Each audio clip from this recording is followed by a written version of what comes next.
of Kim Su. Charm-Ru International is my, from Houston, Texas. He's my senior and the same teacher.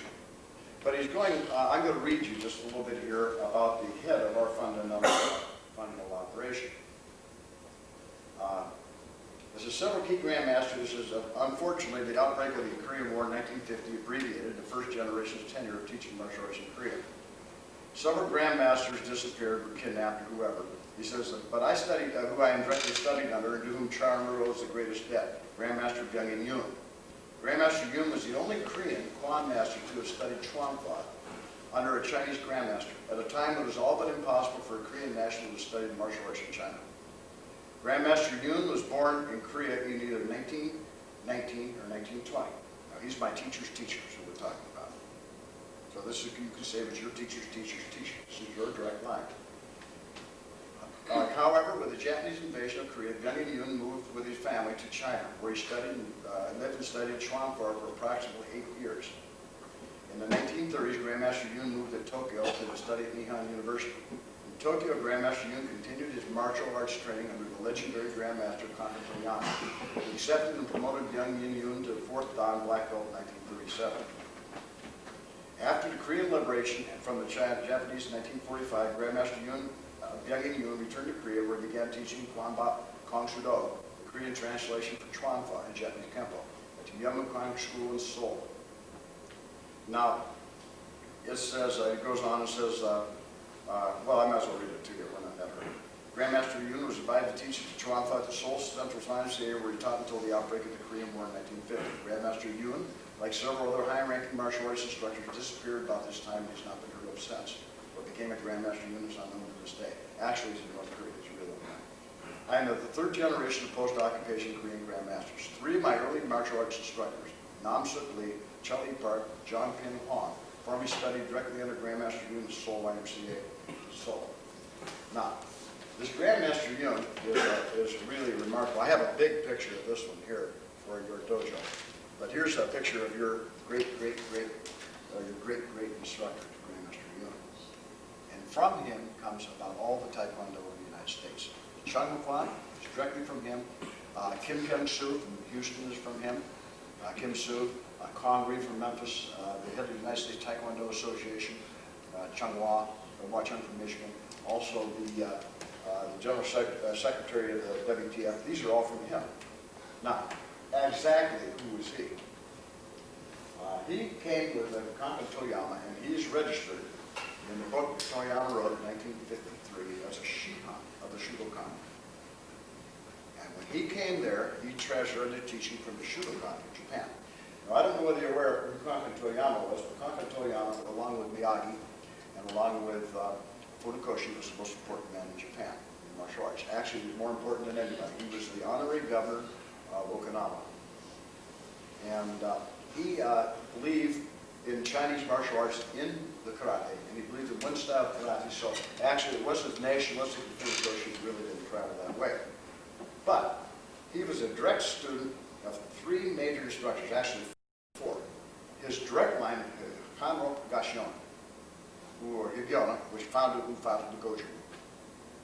His Shorin teacher directly connected with Chosen Chiban. And he shared the teacher of Ako Tosa and Ako Sato. He shared those with Funakoshi.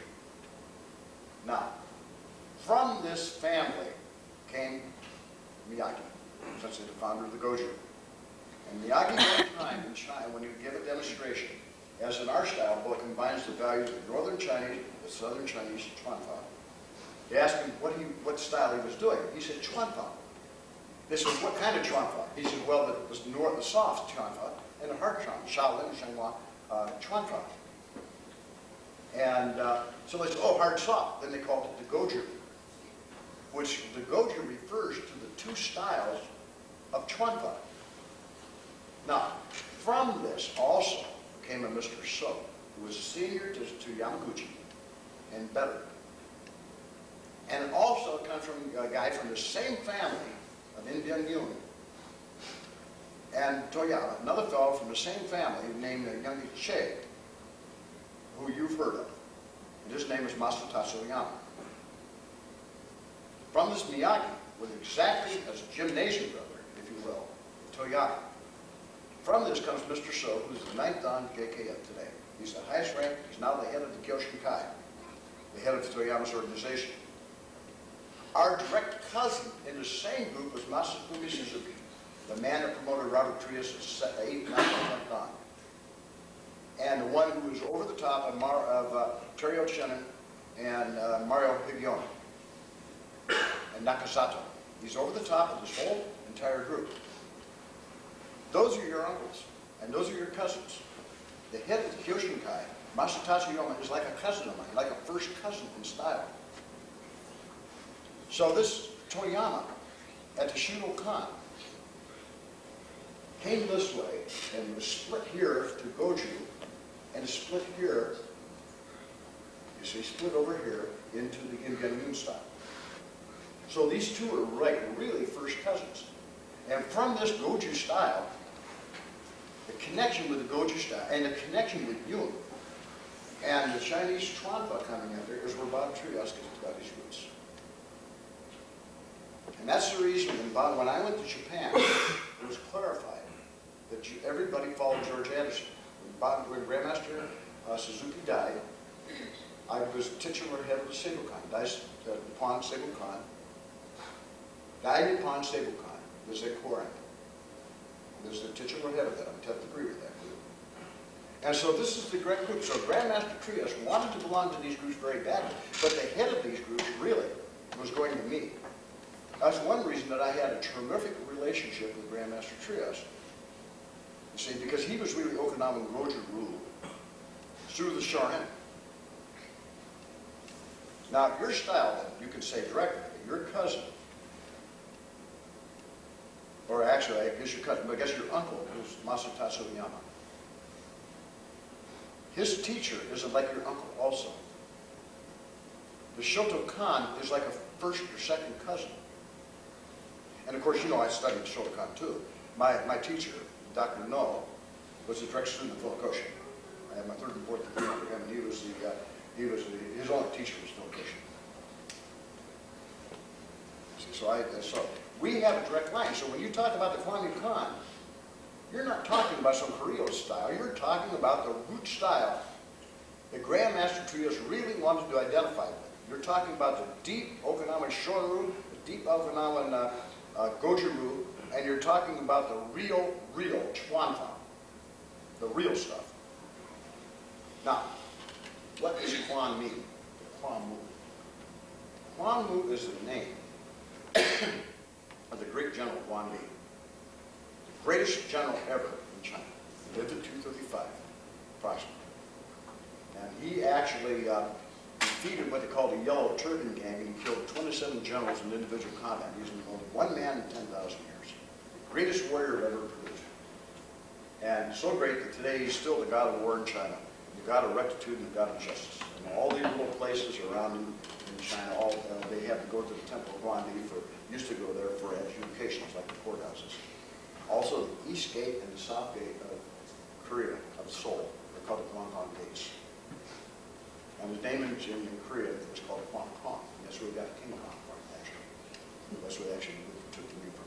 But Kwang Kong also took forms to study martial arts and took them into the monastery of the Shaolin. Now, his head today is entombed in the Shaolin Temple. Quan Yu means the house of Hong Kong, the house of virtue, war, and rectitude. That's what the Quan Yu Khan means. It's the house of Hong Kong. That's why we're using that. We've used, and from this line comes our technique. This is our most oldest ancestor. Now, he actually was there 300 years before Bodhidharma came. And so we don't have many writings from Bodhidharma, but we have writings from the Chinese at the time of Bodhidharma and that are ascribed to Bodhidharma. So we have those books. We still have them. I have books going back in 500 AD. So we have a line that other people can't claim. We have the really deep line of the martial arts. And in this martial arts, there have always been the very, very best. Guys talk about Bill Wallace. Bill Wallace learned to kick, actually, from a Congawan, from my teacher, through Congree. It was Congree for a time, and that's where he learned his kicking techniques, from Congree. My direct gymnasium brother. The great masters of this that you know today, most of the great masters are connected to me by first cousin or something like that, and they're connected to you. Now, you see, by the way, this is that's the Kwanakon symbol, and it symbolizes Jew, karate, and whatever. This is the royal symbol of the dynasty. This is Kamele. It's black and it has the cut. And this is the same thing. This is turned the same thing patches your line, except this is turned. Now, this has been approved at the highest level. My teacher's still alive. My teachers are still alive, and all this thing. So, you see, if only one person living, the story can be really imagined and changed. If there's two people living, well, it still can have direction. But with three people living in the style of four, anybody changes the story, the other two can correct it. And we're unique in the sense that my teacher is probably one of the greatest martial artists living, and I can guarantee you that he'll probably be here with you, maybe sometime, maybe next time I come out. I'll bring him with me, he'll be here too. And you can see him directly, and he speaks really good English. He was the head of the Wuko thing in Korea, and he's a very good friend of everybody. He speaks good English and good Japanese. And his son, by the way, is a kid by the name of Raymond Park, and he's the major representative of the major snowboard company in the United States. So if you see the Olympics, you see the colors, and these guys do the snowboarding stuff, and that's his son, who's the big monkey up there.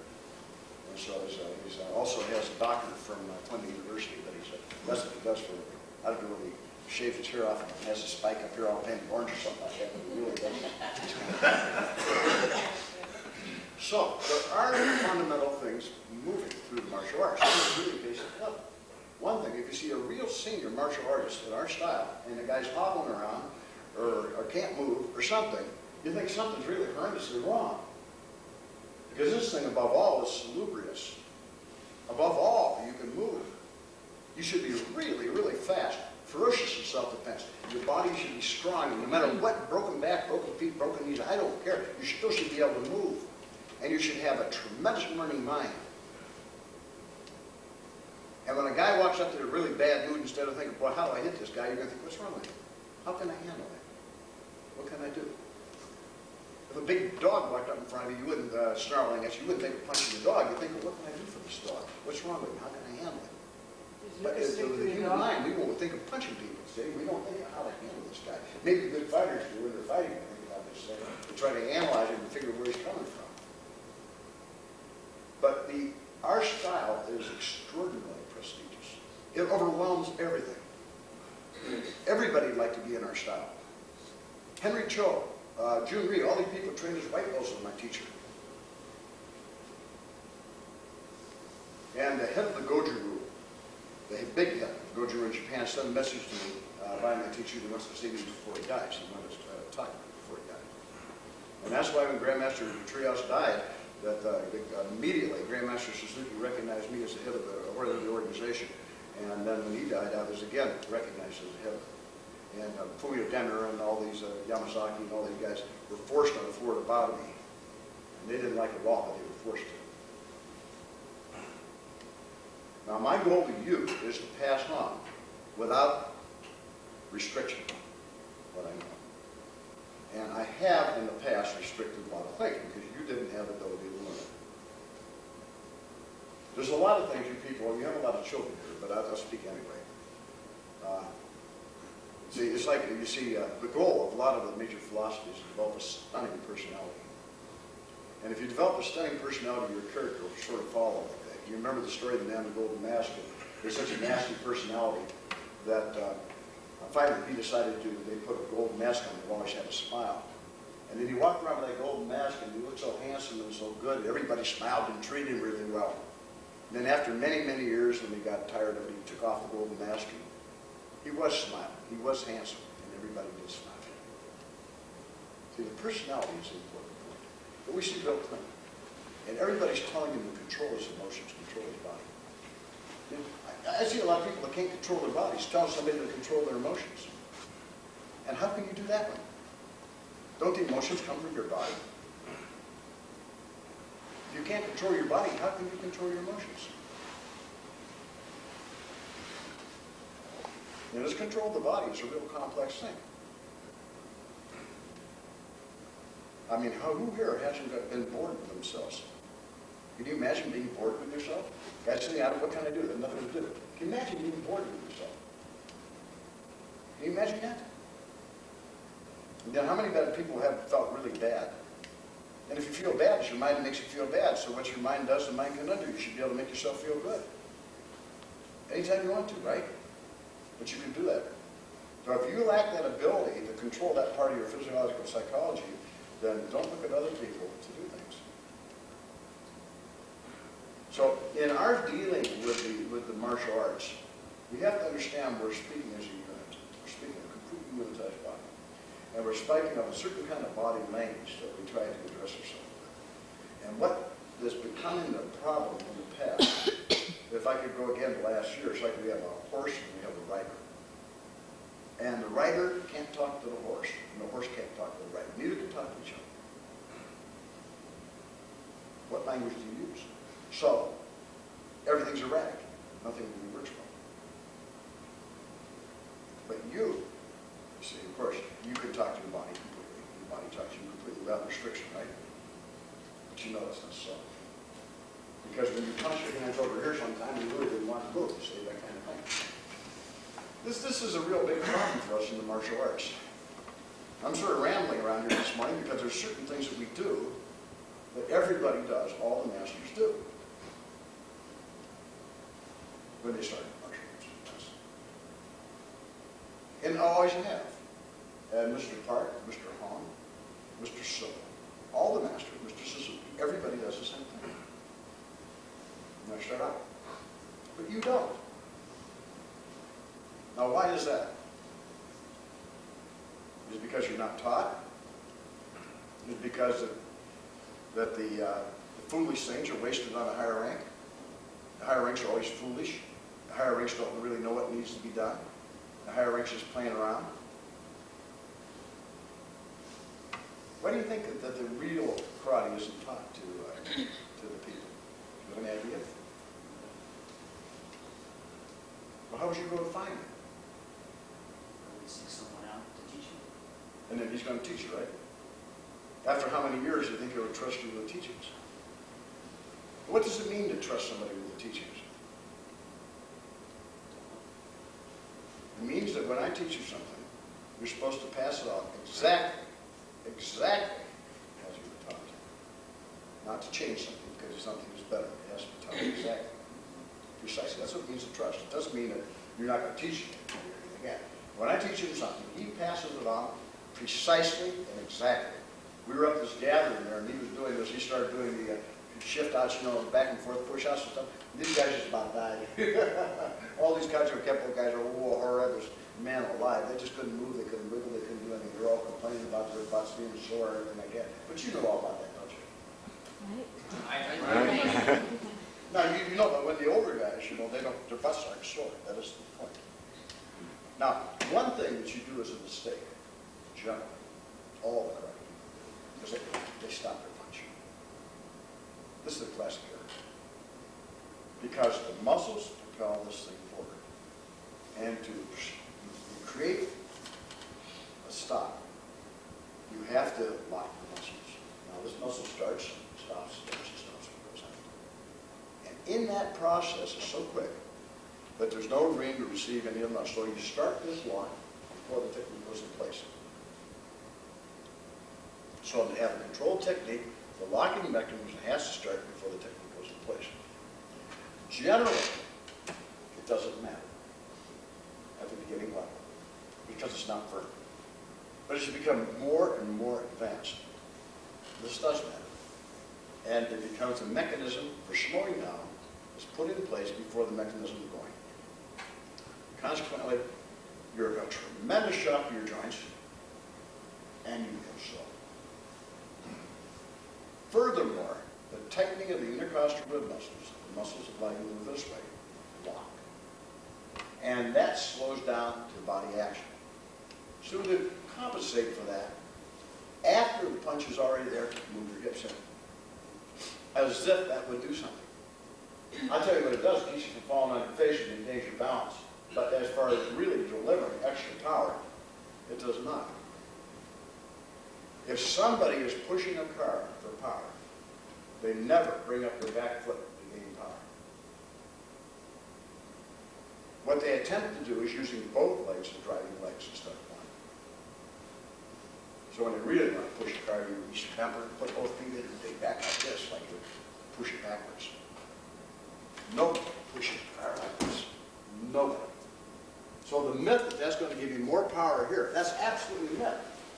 But it's not bad as a tactical consideration because it allows you to move it. There's certain things of movement here that are necessary. So technically, for movement, it's great. But it does not increase the power of the strike. Also, the four-fist is the weakest of all the weapons. And if you're really hit with this one, you're going to hurt somebody. So boxers for a long time, they tape your hands, the guys wear gloves and all kinds of things to protect your hands. Furthermore, if you become really fast, techniques become horrendously erratic. And they have to really control the kind of an action. That's the trouble with baseball players, you know, when they're throwing the ball, they have to spend a whole lot of time with learning control mechanisms that don't interfere with the speed. You see. So we have this horrendous thing where we come into the gym, we are pretty quick, and then gradually we slow down our quickness. We slow down our body's ability to move. We slow down our ability to really hit. And all the time, in our mind, we're dreaming that we're becoming faster, tougher, and stronger. And we're not. But we can. This is the separation of style approach. If you watch somebody from other styles, you watch a great degree of stiffness, no movement, you don't watch this kind of flexibility. And we have it. We have great speed, great kicking, great flexibility in our system, all the way down through our 100,000 black belts now within the organizations. 100,000. And through our approximately 6 million people that are practicing with Mr. Unit, we have it very, very fast.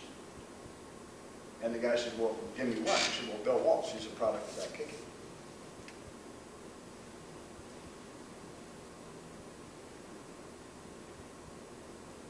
Now, what I'm going to do here today is say, okay, we're going to go back, and we're going to go about the time of 200 or 300 AD.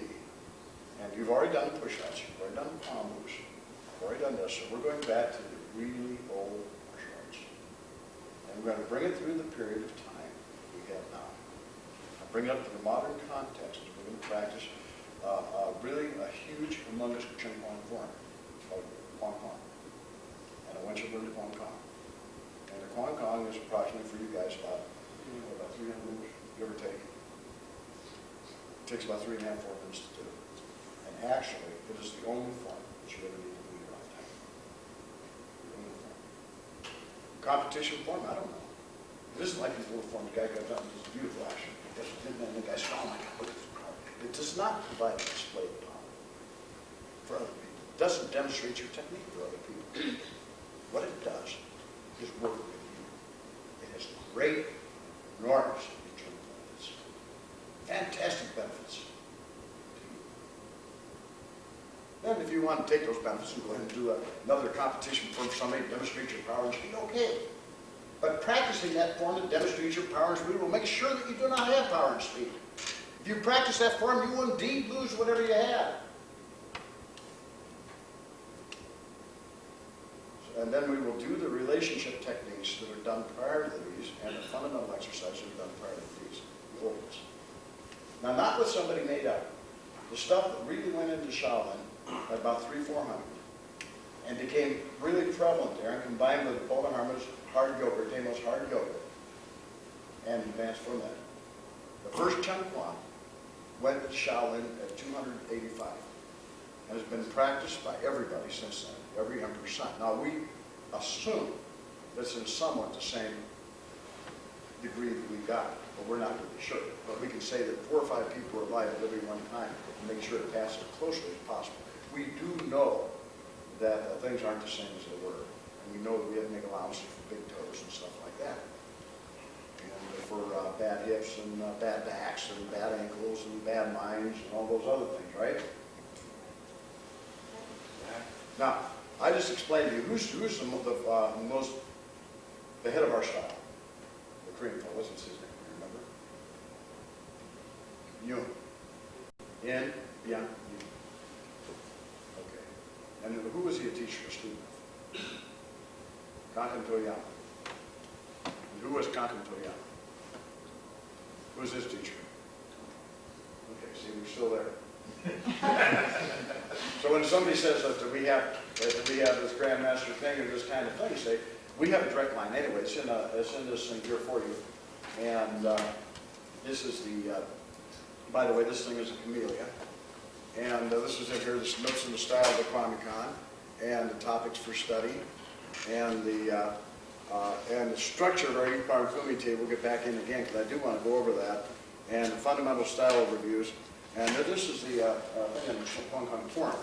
And this is the picture of Mr. Park, Mr. Key, in the temple in Korea. And this is the Hong Kong Chung Kwan. This is the form we're going to do. Also, I sent that this is some of the techniques from Mr. Park's book that was published in the 50s. And did we go over this before about the Tai Chi? I think I'll do that again. I'm going to read that again before we start.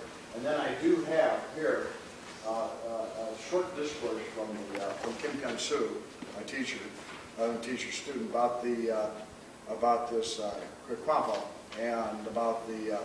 This is published in Black Belt Magazine, 2 articles, 1961 later, about Korean karate, and referring to the background. And if you, there's not much reference to Taekwondo here, actually. Most of it's to Kwampo, and most of it's the styles that we have. And the old styles, you must know that the karate actually is all Korean in its basic sense, because the king who was a choreographer, Chekin Sia, actually occupied most of northeast China. And today they were thought of as Chinese, but at that time they were thought of as well, then they were thought of as Chinese. Now we think of, they were Korea then, and now they're China. And the circumstances, all that area they used to call Kar, or Kar, actually had a key on it, they pronounced it Kar. And that area was known as, so when they referred to the original Kar, referred to that area, the old Chinese area, which is now Korea. And they used to bring metal in for the swords. They brought them in from Scythia. And they were like, besides the silk route, which you've all heard of, they used to have a sword route. And the Scythians brought metal to Japan for the swords. And when the Scythians was a bit western, when they actually were jumping off ports were in Korea. And so the Koreans are a bit Caucasian people. They're a mixture of Caucasian and Oriental people from them resting here. So they actually come from this interchange between the Scythian people and between the Oriental people. And so that's why the Koreans are now an ethnic race. But the ethnic race of Koreans is confined to a very small part of what used to be called Korea or Kokar, which now most of it lies in Japan. Just like this place here used to be called Mexico, right? Now I'm going to spend another minute here reading before we get down to it, and then there's a couple pages. And this is the kanji you have for the Kwame-Kan. And this is the Mr. Park's personal techniques. And one of these techniques is shown within the Kwame-Kan form. Now this is not the Kwame. I'm going to read you a little bit about it. And this is sort of like I've inoculated you. Do you mind me reading this? Please. Okay. Tai Chi Chuan came from China. Is that news to you? Legend has it that a great elixir maker, and that means somebody like a pharmacist, living in the Wudang Mountains about 800 years ago, a certain master Zhang Shangfeng, who dreamed that he was being taught boxing by the great emperor Xuan Wu. Upon waking, he started teaching Chinese boxing. The Chinese National, and by the way, this is absolutely factual and correct. The Chinese National Commission Tai Chi Chuan, in the Kwame-Kan, we call it by the old name Taiki, T-A-I-K-I, it's the same thing. It says that Tai Chi Chuan, and by the way, Tai Chi Chuan and Tai Chi are both exactly the same thing. It says that Tai Chi Chuan probably started 300 years ago in Chenjigo, Wexian County in the Hunan province during the Ming or Qing dynasties. Civil difficulties and war created the need for self-defense, which was provided by this type of Chinese boxing. I might add now at this time that the Tai Chi is the old Chinese philosophy, And it became so boring to have the Confucius philosophy at this later age that they got the Confucius philosophy and imposed the Tai Chi philosophy on the Tai Chi philosophy on Chinese boxing, thus getting Tai Chi Chuan. So it's a philosophy. The Tai Chi Chuan is in karate, the dynamics vary greatly, soft and hard, quick and slow, choppy and smooth. As this style of boxing consists of 8 primary hand postures and 5 major changeable positions, it was initially called 13 forms. We use the mobile 8 times 5 and call it the 40 hands. See, because we say there's 8 techniques and 5, and usually 40, so we call it the 40 hands. But the Chinese add them together because the 13 is the yang finger and the 40 is the yin finger, and they don't want a yin finger, they want it to be a yang finger, so they actually add it together. That's why it's so hard to research. It is said that the pattern seems as endless as the Zhangjiang Yangtze River, is so called Shenhuan, long boxing. And that's sort of like a pun on words. This Yangtze, Zhangjiang River, Yangtze also refers to, they got this name from somebody like Nern eating on a whole lot and a big yellow river running down from it. And so that's the way they named the Chinese river. They have the real scatological things like that, so it's called a big yellow river, if you understand what I mean. And that's what really, this is true.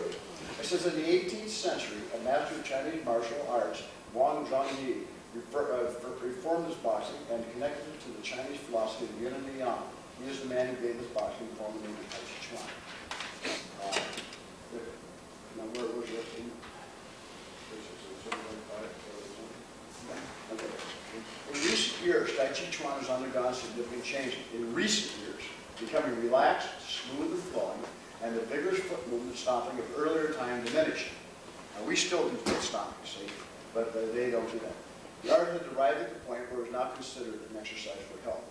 Tai Chi, like modern karate, now is divided into many different styles. The Yang style is long, steady, natural posture, the most popular. The Yang style is also called the big frame form. The oldest was Chen, which is still practiced in Henan province. The Chen school was called the old frame, Lao Zhao. Another style was known as the medium frame, Zhongjiao, and another is called the small frame, Zhejiao. The Sun School was created by Sun Lutang, a student of Lao Wazan. My pronunciation fails there, of course. His style was quick and nimble, was called the lively pace frame.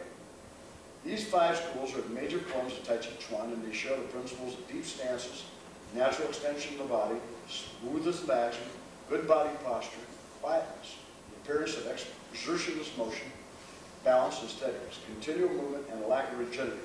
Sounds like the Kuomintang, doesn't it? The philosophy simply parallels the philosophy of the Kuomintang. At this time, Chinese Tai Chi Chuan was a branch of the traditional sport of Wushu. The benefits of Tai Chi Chuan are well stated by the Chinese Sports Commission. The salubrious effects of Tai Chi Chuan have much to do with its characteristic features, namely, the exercise requires a high degree of concentration with a mind free from distractions. 2, the movements are slow and uninterrupted like a flowing stream, and the breathing is natural, sometimes involving abdominal respiration, and it's performed in rhythmic harmony with body movements. From the viewpoint of sports medicine, these characteristics are important factors contributing to the prevention and treatment of disease. The high degree of concentration required in Tai Chi Chuan exercise also benefits the functional of the central nervous system. This is from the Chinese Editorial Sports Board, 1980. Okay, Kenshin Funakoshi, in the book Karate Do Nyoman, also writes about the foundation of Tai Chi, as he calls it. Go ahead. The next millennium witnessed the gradual evolution of 2 major styles, Shangwu and Shaolin.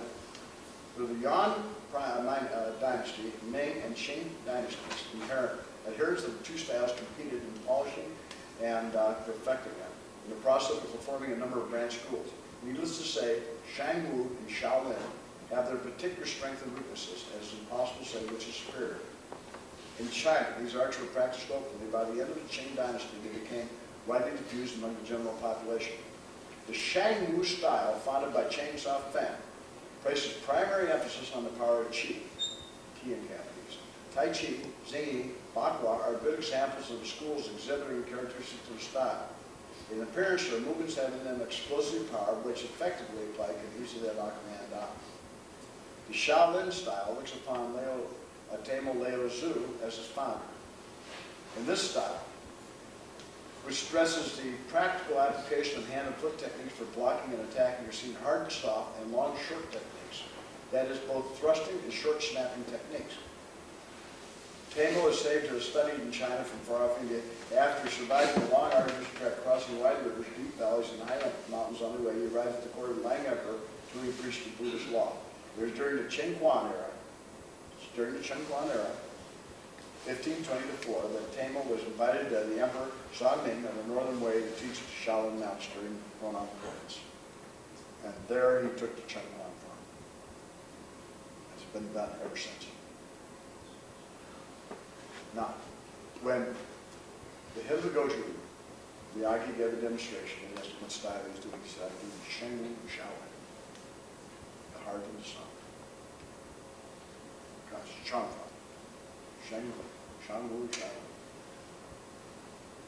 We identify more closely with Shaolin, more closely. And but actually we do. This is the history of our style. It's really clear. All karate comes from this. But most karate people actually dream that they have a teacher. And they dream they have a teacher's teacher. And nobody knows. I have a teacher. My teacher's teachers are still alive. And they come and observe me teaching. And this last time they was ordered now, because of the group of the Shihan Academy people, start teaching openly the fundamentals of the system. So, with a few adjustments, the Kwang Hong Cheng Hong, and I would like you to attend to learn that tomorrow. I will have it available by tape. I do have it in writing. It has humongous amount of moves. It's a really fun form, and it has enormous repercussions. It will help your Aikido, help your karate, help everything. But it is a new form of everything. And so we're going to get up, we're going to pretend we're going to do the relationship techniques. And we're nothing really complicated, nothing really hard to do. We're not going to do all kinds of strange stuff, kind of high jump kicks, and you've already done that, see? And our style, if you will, is defined by the kicking balance.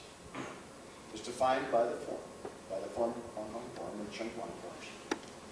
It's defined by our fighting techniques.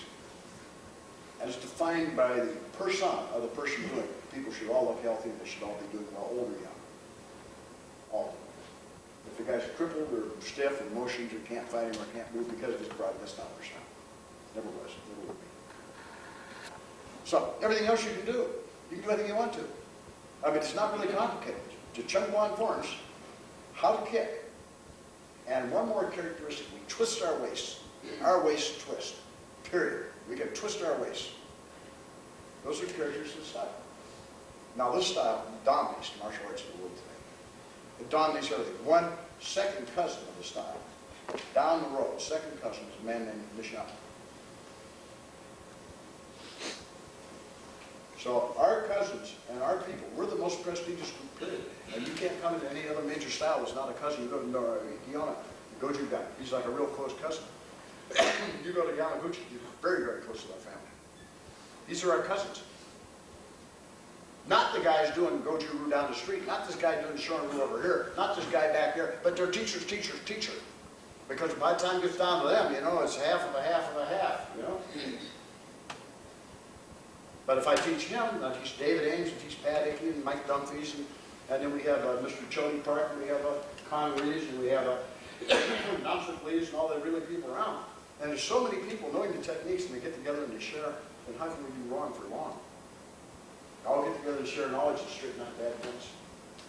So I think we should get up and let's go through an early morning workout. I'm not sure we have the facilities here for it, but exactly. But a lot of this stuff may seem very juvenile to you, but it's, don't think that way. This is the way the 10th degrees practice, and this is the way the great masters are. Don't snicker at them. Hey, good morning, young man. How are you? How are you this morning? Good to see you. How are you? Good, good. You're looking great. You're here every day. So you know Kim Soo. He's my buddy. And you know my show with me. We're going to start out with early morning exercises, and these are going to be done every day. And no matter who you are, no matter what your rank style, these should be done every day. Now, I've done them all, I do them constantly, and I've never really done them with you before, but I think that you won't have any trouble. Put your fingers together. 1, 2, 3, 4. 1, 2, 3, 4. Shake with this side. 1, 2, 3, 4. Okay, 1. 2, 3, 4. 2, 3, 4. Out. Now, I warned you about these exercises, you married women, because these give you fat fingers, whether they think it or not, your ring size will go up one size. Even if you lift the weights, your ring size will go up. So you get one more fat fingers. Okay.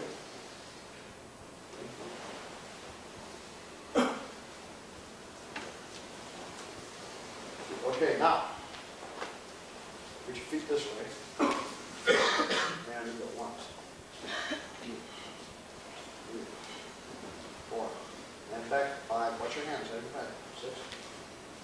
7. 1, 2, 3. Back again. 2, 7 times. 3. Way up. 4, 5, 6, 7.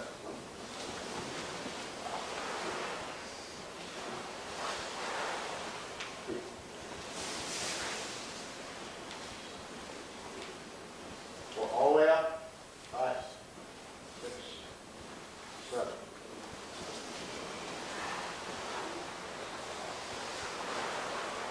2, 1, 2. Way up. 3, 4, 5, 6, 7.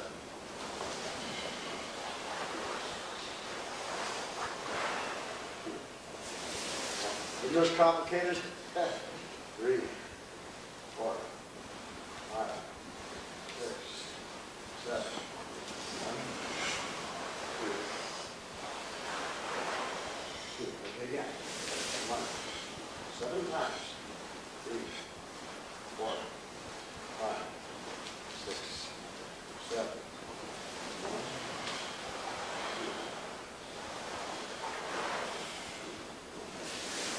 2. Okay. Now, put your feet in like this. Let's go forward with your toes. Let's walk. Let's go. So just come forward all the way up. Now watch. This is not tricky. Watch. My feet are like this. I curl my toes, bring them up forward. Curl your forward and walk forward. See how it works? Right. Walk forward. We're not going to get you back up because you're the skin on top of your feet right now. So let's go up here and let's all go to the wall. Let's go. Start walking. Bring it back there in line. You got to have your feet in. You got to curl your toes. See, if I curl my toes, it shortens my foot. See? Like this. You have to turn your toes in. You guys have been doing this, right? Now, this is a foot exercise.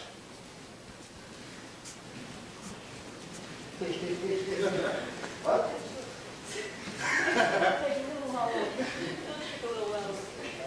What? No, this is a real foot exercise. It's not hard.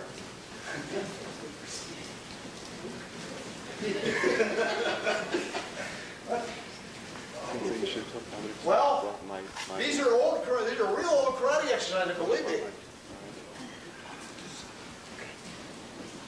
I've never touched this before, have I? Okay, so you guys are out the point.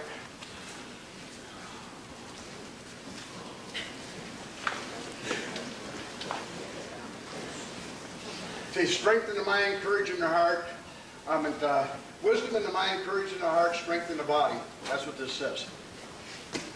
And that's my name, George Anderson, down here.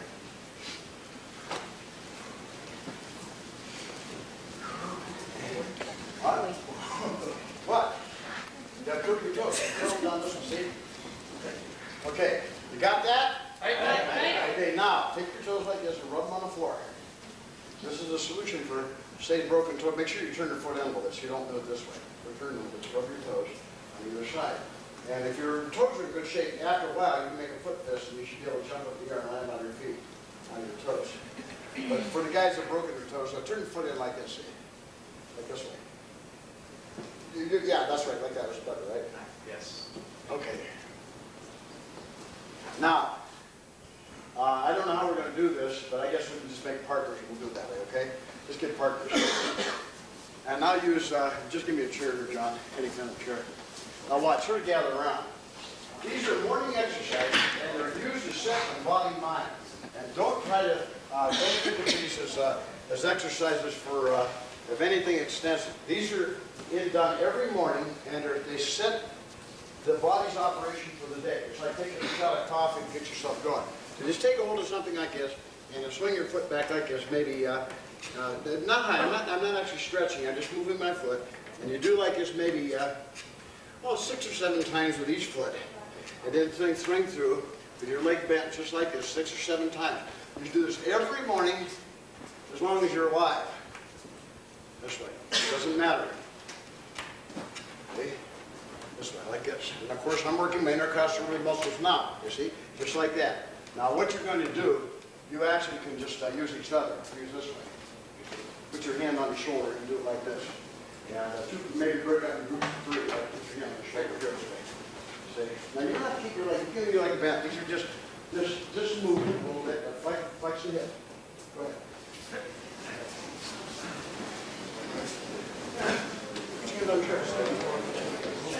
Move your leg down. What? Oh, we will. We'll do that on that. We'll do that. Fine. We'll get the second part.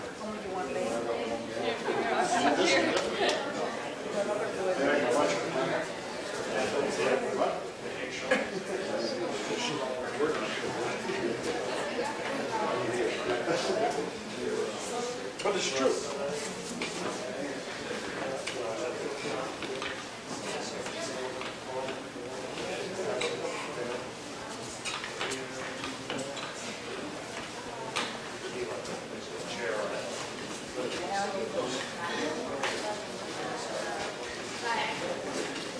Okay, when you get done with that, of course, you know you do this. Everybody does this, right? And you put your foot here, and then you put your hand up here and count about 3 or 4.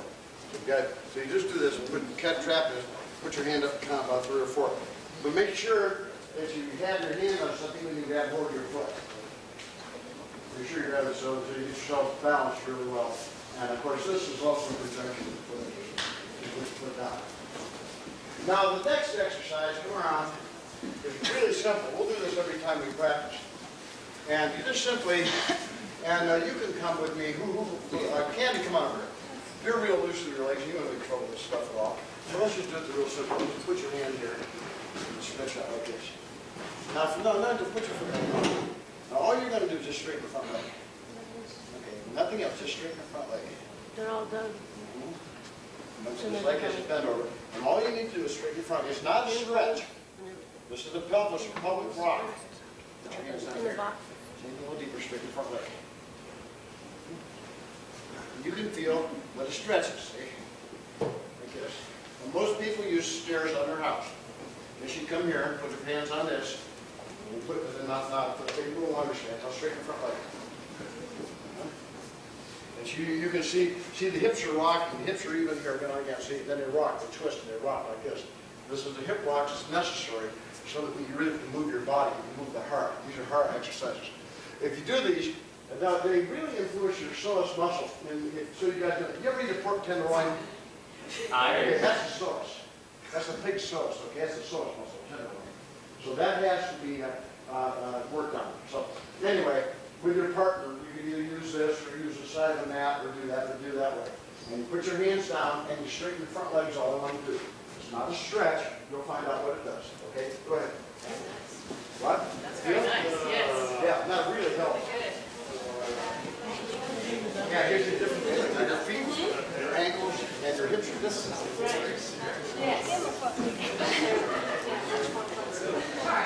And you'll retain that forever. So you retain that within your soul.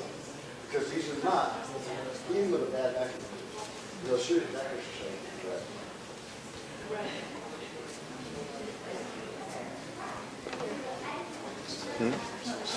What? My legs. At least you can do it. No, sit on your legs.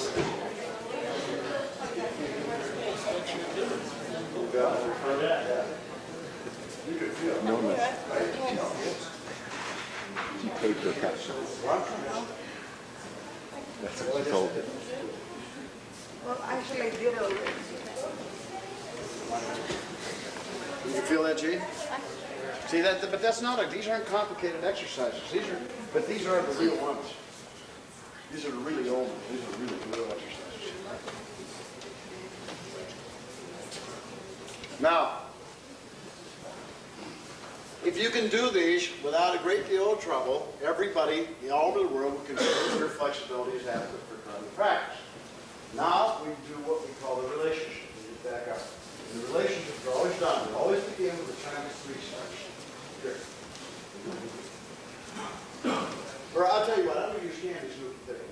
the side, because I'm going to beat you up there. Thank you. There you go. 1, 2, 3. But before we do this, let's understand something. This is what kind of stance. This stance is not a front stance. We're going to eliminate that term from our vocabulary. This is intrusive. This is an intrusive stance because I intruded, doesn't it? Receptive and intrusive stance. So in this case, now I'm going that way, she is in a receptive stance. And I'm in an intrusive stance. 2, 3. And I bring my toe, okay, here. And I touch there. 1, 2, 3. I'm not kicking, not touching. The upper arm, I'm touching right in the arm. Watch. 2, 1. Well, I'm not kicking the elbow, remember? Now we go. Now, same thing. We're backing up. So we're doing this one. 1, 2. And for the guys that are really good, you can hit it hard as you want to on that. A lot of the guys when their black belts are working, they really don't care about it. They bang the heck out of you as hard as they can. And so it's sort of like a macho game. Assuming you're both equipped with skill, you know each other, the guy whack away with skill, but if you're hurting somebody, don't do it. Okay? So we'll do this one, and up and back, and I think probably you should line them up in lines this way, raise some lines this way, and come to the center and back off. What do you think? All right. Okay, so you across for your partner, and you're raising the And that's the first of what we call the I'm relationship. going to. I just wanted to see that one. What he's doing. Okay, now remember, hey, you guys are already right baby. Now when this block is this way, this block is this way, this block is this way. Not this way, not like that. You could do it this way, but not this one. This is exact. 3 stars. Back of the arm, bottom of the arm, inside of the arm. 1, 2, 3. Exact. You have some good questions. This way?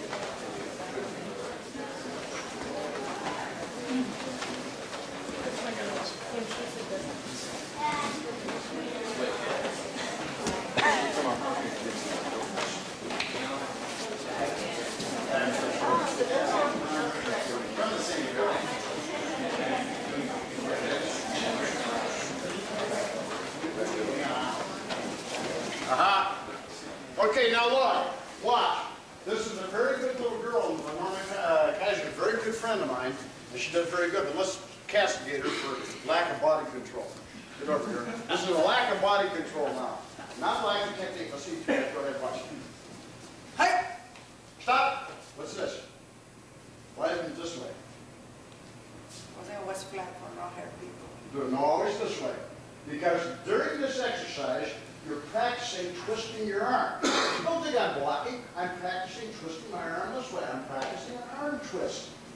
And if you don't twist your arm, you're not practicing the arm twist. So it's 1, twist, and twist. You're practicing arm twists as well as blocking. So these are salubrious. That's why they call it the 3 stars. Okay, now go back. You know what? I caught you, right? Right?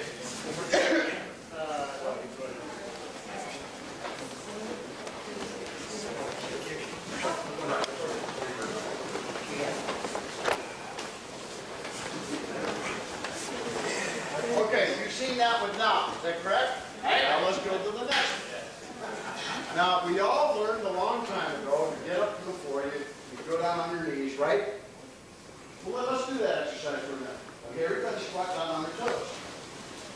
Okay, right foot out, to the side, back, out, to the side, up, back. The other foot out, back, front foot out, back. Well, if you have trouble with that, you can do it this way, for Pete's sake. You know, if you're really having trouble, and you can do this. Sit on a chair and do it this way. It's the same thing. You just have to be sitting on your leg. But you can do it this way if you have bad knees or bad back. Couldn't you? Right. You can do it this way too, can't you? Okay, out in front. Back. Out. Back. Okay, now, if she wants to sit down, first off, she touches one knee to the floor, right? If she touches the other knee to the floor, she's not. Come up, she raises one knee out, the other knee out, rises. This is consistent with all judo. So in that sense, you gotta get up, you know, so I'm bumping arms. 1, 1, 2, 3, 3 start. And I drop here, down here, like I'm dropping down, hit her ankle, she lifts her leg, and come up. You did it before, right? Now, in a later stage, she'll pass the foot over the head, or she can do a jumping back kick. And I down there, I can do an arm move, sweep her foot. Okay, I drop down there, I sweep her foot. She jumps in the air, does a jumping back kick and rolls, and we come back up again. We're not going to fool around with that today. This is strictly a basic exercise. 1, 2, 3. 1, 2. Now we stop. 1, 2, 3. Now drop. 1, 2. You should stop. Where's the stop? 1, 2. Now we go back down. Stop. 1, 2. Stop. 1, 2, 3. 1, 2. Stop. 1, 2, 3. 1, 2. Nice. Isn't that easy?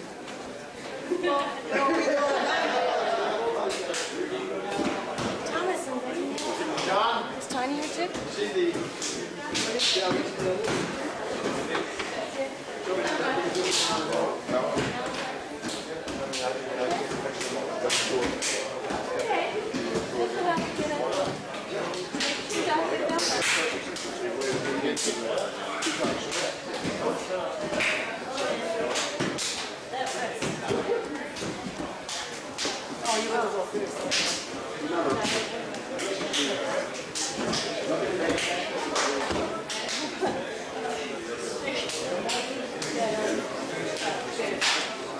Okay, now remember, when you go down, there's no heels touching the floor.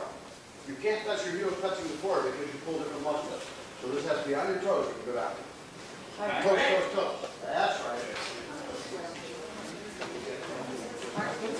These relationships are pretty neat, isn't it?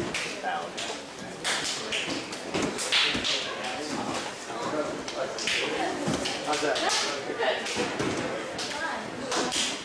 No, I'm here with your seeing. You're seeing. Okay, now we got to get a little more complicated. Now, the Great Master Ramon and the Great Master Park always do these all the time. I go like I usually get one. Now, this time, she stands here, she's got to go 1, 2, 3. So she punches. 1, 2, 3. Move my legs. 1, 2, 3. I'm moving 1, 2, 3. Do it very short. So walk, walk. 1, 2, 3. Now move you. 1, 2,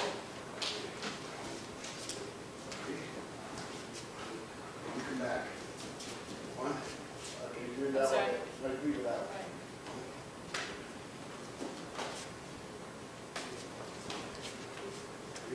Most of the time, they do this thing blindfolded. This is one time in karate that you can actually get a sense of feeling of technique. Now, these are relationships. Not attack, defense. She punches. 1, 2, 3. He's like this. 1, 2. See how easy that is? Now, you saw it, but when you try to put it in application, sometimes you cannot. This is what I talk about, the imagination of memory. Which, by the way, is a musical term. It's using really advanced music. Hey, how you doing? What happened? I haven't seen you for a while. How you doing? Everything okay with family? Good.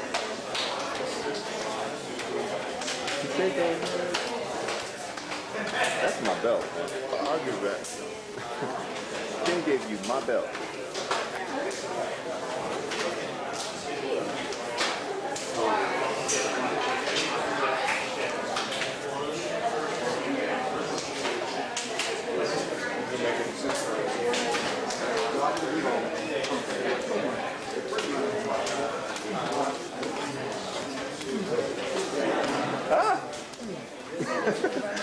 Come on.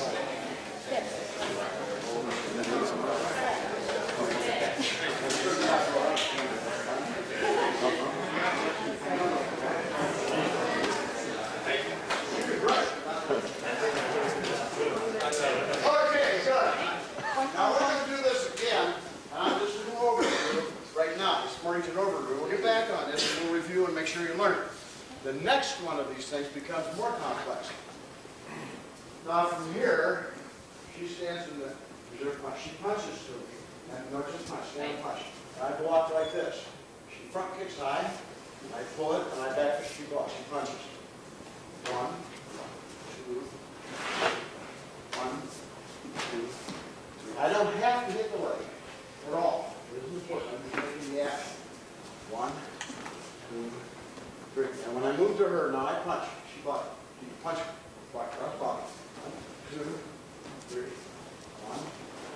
2, 3. 1, 2, 3. 1, 2. See how easy it is? Now it's really simple. She punches.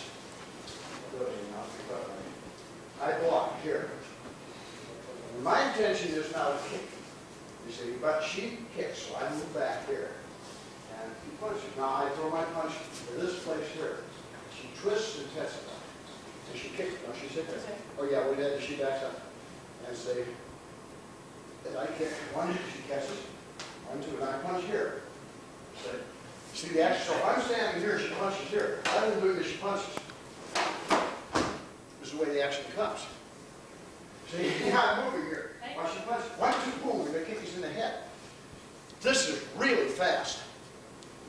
So rather than, when people punch you in the hand, they don't expect this coming in here. They don't expect that. Very, very Chinesey. And you'll see it appear over and over again in the forearm. And it's blinding speed because it comes with this action here. It comes with the speed of sneeze. So with your right hand, right here, she punches. See, she. 1, 2, 3. See my hip move?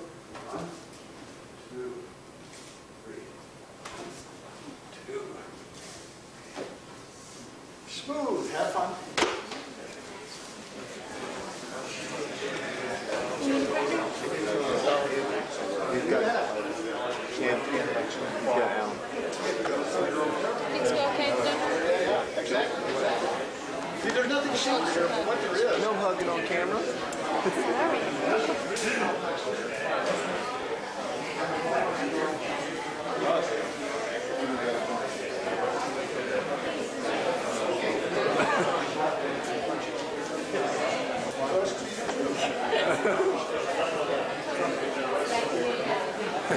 Alan, you like, I'm here. Say something. Acknowledge, acknowledge.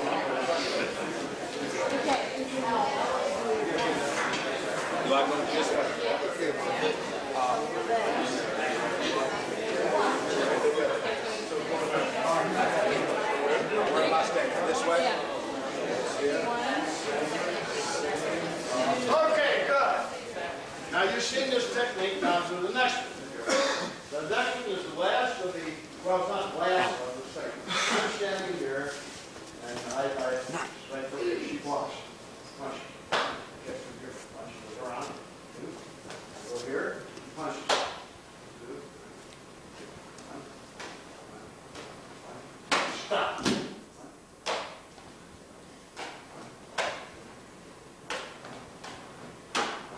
Now let me explain this to you, what this is. Give me 2 pencils. 2 pencils? Yeah, 2 pencils. This is a really, one of the trickiest things, and this demonstrates your mastery of technique. This technique is really complicated. These, you should never come on the floor without doing this. It takes less than 3 or 4 minutes to run these on the floor. Every time. They're called the relationships. They restore the body balance. I have 2 pencils like this. She's standing here. I poke her in the face with this pencil. Now, you've seen me before. Who's faster here? No, we've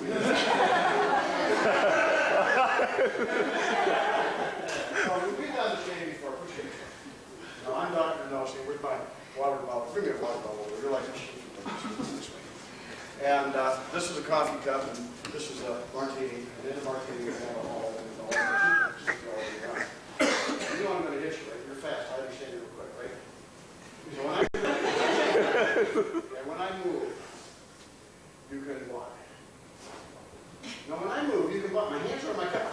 Okay? But you ready? Okay? Now you put your hands up further.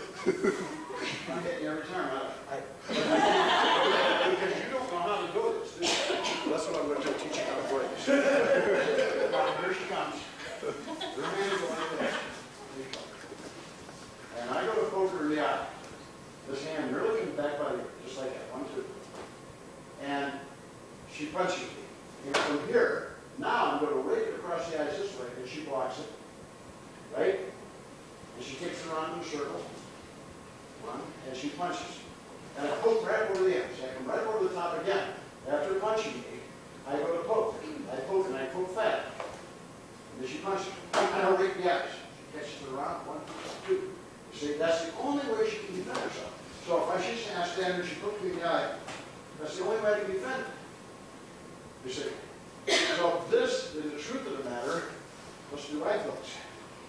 Okay, 1, 2, 1, 2, 1, 2, 1.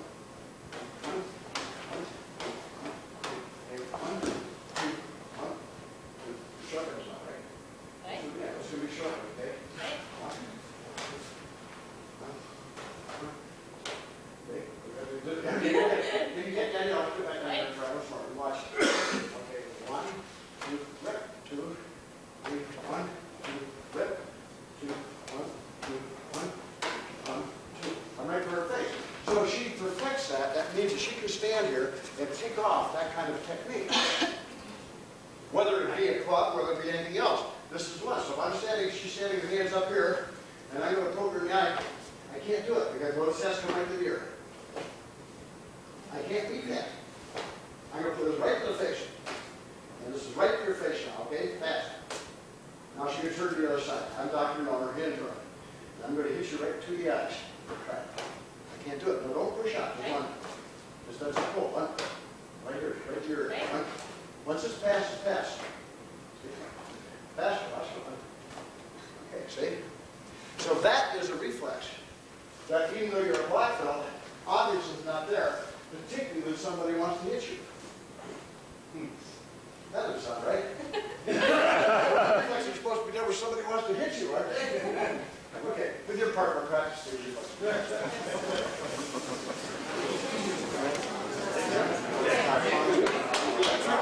Oh, it is.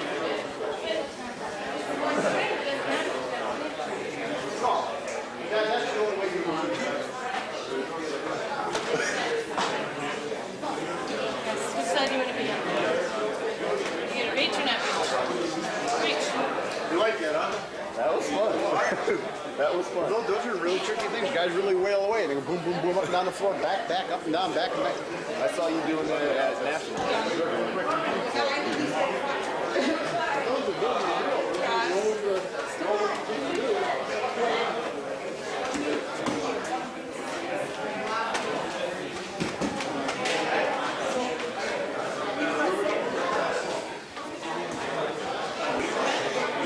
You knew what Ellen's doing.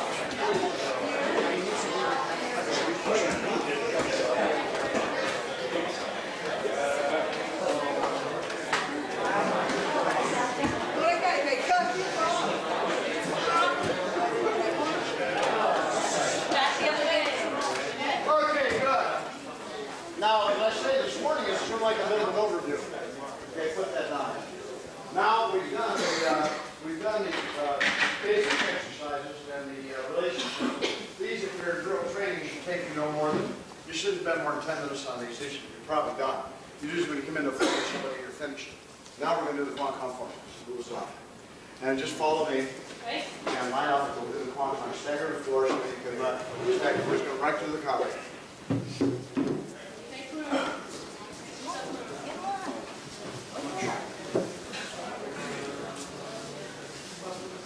Remember, this is a real Chinese class. We're not in all that, not that ordinary stuff. You got a room?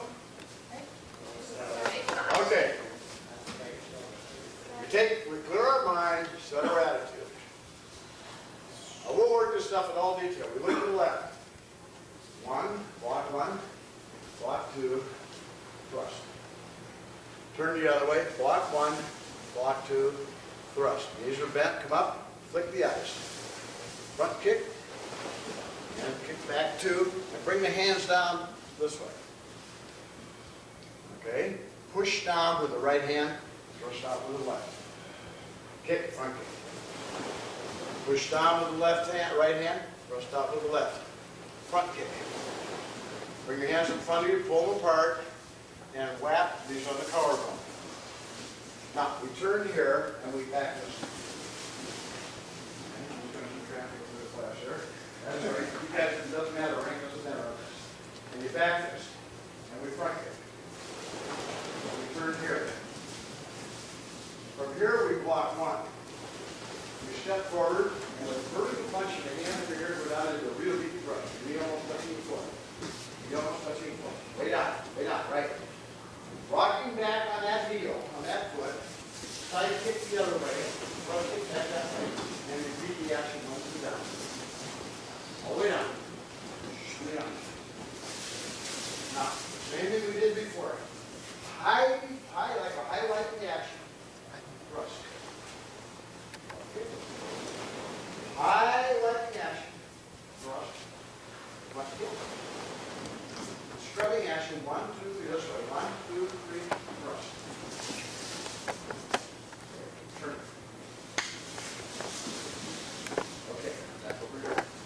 I keep walking back and forth. Pull back. Turn 1.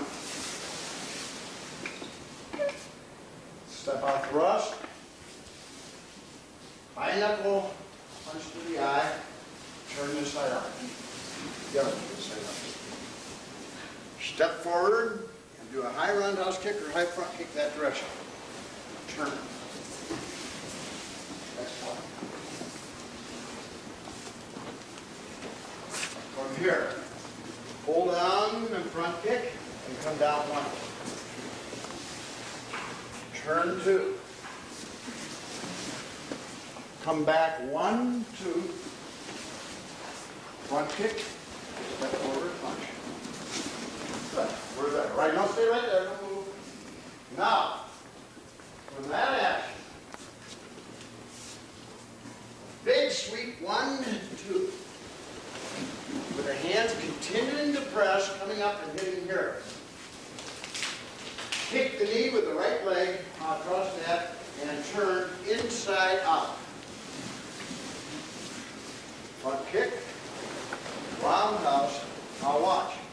Really big sweep down, back kick, and double block this way. Okay. Sweep down 1, sweep 2, and punch. Turn, stepping out. Now stepping behind with the left foot, down 1, 2. Move the left foot, turn the shoot over. Now your feet are pretty much in place, you're twisting. Now both hands, as you step forward with the foot behind you this way, both hands meet in front of the knees. Come up 2. I'm turning this way, 1, 2. Again, push out with the left hand. But this time, turn and flip the eyes. Bring your left foot up next to the double jump front kick. And then come down with 1. And then clap 2. Now, we're back to new work. But this time we have a little stone under our thumb. We look at the guy here. You bring the hand back, throw the stone in his eyes, and poke him twice. Bring your hands the other way. Put our hand out, bring our hand back, throw it in his eyes, and poke him twice. Step out with the left foot and block across the body. Step out with the right foot and continue to a shoot. Back, bring your hips back to a back fist. Now from here, step to the right and cross body block. Okay, this hand comes up here to a cover, and this hand pokes the eyes. As you skip forward slightly to a short side kick. It'd be a front kick and short kick doesn't work. I guess I better tighten my bands in my pants, so I'm losing my pants here. And come back to here. Just like this. Body upright, relaxed. From here, watch my body turn. 1, 2, right there.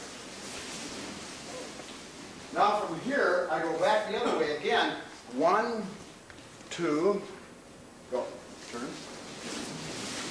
And then 1, up, pull down, punch, punch. Right. Now, with the big action, sweep the foot. I'm over here and everybody can see me pretty much, right? As if a big action, sweep the foot, it comes down here. 1, 2, 3. Okay, now, I try to make sure you can see it. I'll break the class down in a second. And we move this way. 1, 2, she go here too. turn from here, again, 1. And from here, reach out and strike your right palm into your left hand. Kick the knee right in front of you and step forward to a rear cross walk. Come up 1. Put your foot in your palm. 2. Rolling back. Thrusting underneath. Stepping forward. On top and underneath again. Like this. Now from here, with your hand on your body, shift and pull back 1. This is the third relationship. Backwards. Cross the body block, step back 2. Backwards. Cross the body block, step back 3, back to short divot. Now we're going to turn inside. Now the second relationship of the day, actually fourth one. Back up 1 circle, 1, 2. 1, 2, 2. Ball hits the ear, hit the other ear. Bring the left foot up and do a skip front kick. And the hand sweeps down this way, and you're here. The right hand comes up inside the knee too. The left hand just falls in front and makes a big circle, ending up right in the center. You punch into that center. Another big circle, ending up in the center, you punch into that center. Now when your feet exactly like they are, you come up from, you draw your body up to here. Your feet up. Now right from here, you snap a punch to that direction. You turn here this way. Flip the eyes with left hand, right hand. Flip with the left, grab a hold, and pull down to the right knee. Open a great big ball and do a hand thrust this direction. Great big ball, hand thrust that direction. Now with your body like this, bring the back foot in and hit a back fist in the front. Turn just upright. It's a relaxed turn. Now see, I'm turning my hand this way, one big one, and turn to shudo with the left hand. Bring the right hand over and hit on top of it. Twist your hands and bring them back and thrust them out. Step forward, grab and bring both of them in front of you. Now, just turn. Now, can you see? Turn around what I'm doing. I fold. From here, 1, 2. Now, I'm going to break this down in the easiest sense for you. Block 1, block 2, block 1, block 2, and I drop my body 1. I come up here, do your cross back here, and from here, I slap really hard here, and I come around this way. I pull, grab a hold, and pull back to my knee, and double fist punch that direction. I pull back here, I turn down 1, 2, hit, and from this way I turn with my hand. I hit my elbow from here, step forward again, 1. And from here I bring my hand down 1, 2, and I'm standing like this. I fall forward, punch, and I come up with a form, and I am done. That's the form. Okay, all listen to the seat block, I'll sit down, please. Sit down, hold it here. I just sit up here, sit up here. This one, sit forward. Up here. I don't want to have to shake with you. Sit down up there. Up there. Sit down. Yeah, sit down beyond the balloon. Yeah, that's what I was like. Sit down this way. Now I'll pick the piece off. Now we'll do this piece by piece, and over and over. And I top, and once you guys move up a little forward to me, now work back here. Just to the side, and I'm teaching what I'm doing. Just move off the side so you can see me. I'm moving like this. As I clear my mind and set my head and come to attention. Now I turn here. 1, 2, 3. It can be done really fast if you like. Doesn't matter. I do it slowly. I turn over here, again a receptive stance I move from here. I pull up from here, 1, 2, and I bring my hands down. From here I push 1, 2, 3, 4. I turn here, and I back, and I turn from here. Block is from here, and I drop down 2, punching here. rocking down on my foot, I back, and I come down here again. And I come up to the center. Now the same action, 1, 2, except a high action. Boy, I'm gonna lose my pants if I don't touch my belt here. 1, 2, and I strut. Now when I'm turning, it's a natural action. But I push here, and in a sense, the point, I'm hitting. I turn here too. I push, the foot comes in, see? My hands, I'm round. And they're ready for part of the second section. Now what this is this way. You could say you punch it from this hand. Punch with that hand. My face. Punches, punches. And I hit it. But better, grab my shoulder. What I'm doing, see, watch. Grab. See? That's all. Just like a system. 1, 2, 3. This is part of the form. So he grabs what we did that. When I turn, I'm turning this way. You see? So all the turning I'm doing is inside. Always is this way when I turn. So this action here, when you grab 1, 2, 3, is the action. You see? So this action has to be done with the part of the strength.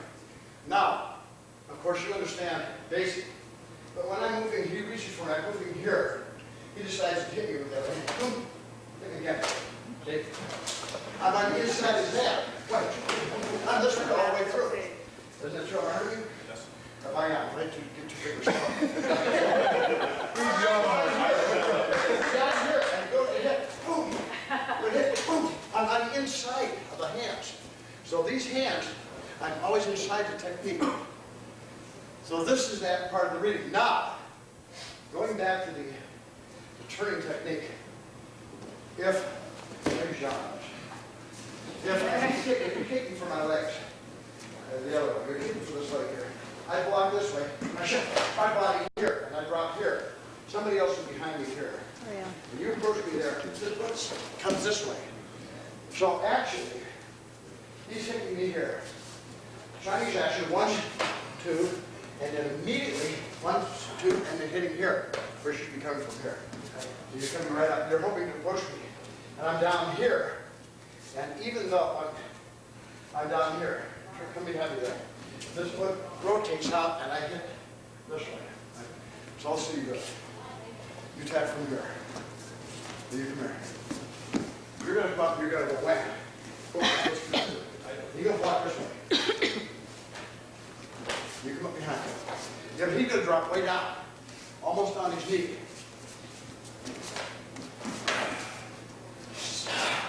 And fall. Now, the reason for dropping on the knee is because if he goes to kick my leg, and I'm from here, and I drop on my knee, you see, I have a tachiwaza, don't I? Right? I can carry him this way, or I can carry him the other way. Stand up. Doesn't make any difference. I can take him over this way. Doesn't make any difference. Either way. Drop him and take him.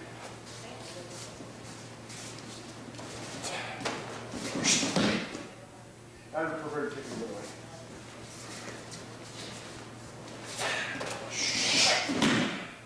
Yeah. So this time, when he kicks your leg, you come over here. Okay. You kick his leg. Just kick his leg real hard. Go. Okay,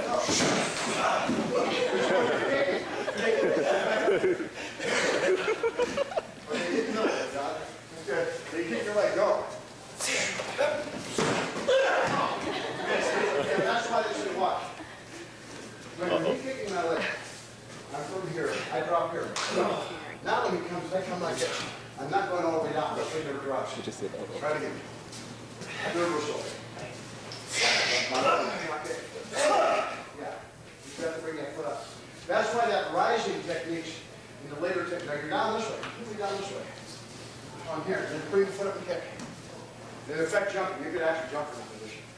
Okay, anyway, this action here was one of these, like in boxing. And she's usually, we're here. I put my hand out here, and I hit him. The point moving first, and I'm hitting right here. Actually, they don't do that.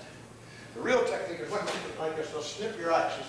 This technique from here is one, and they got to snip your eyes in the blind. Because you know how to gouge eyes. You close the eye real tight, you snip it. Close your eye real tight. Real tight, close your eye. And snip your eye. Everybody close your eye real tight, snip it. Close your eye real tight, scowl. And snip it. It still hurts, right? Right. So no matter how tight he closes his eye, if I do this way, he's gone. And a lot of the people in the old thing will think these cocktail glasses and snip the back off the cocktail glasses. But in any event, for you, 1, 2, 3. And then come right off the back foot. Down here and come right up this back foot and hit. And watch. We'll see you do that. From here, 1 down, 2. Turn down. Come right back, kick. No, we're going to kick that way, straight behind you. No, that's much easier. No, the other foot. That's even easier. No, but you're Stop it, you're right. Okay, you're punching here, right? Punch now, 1.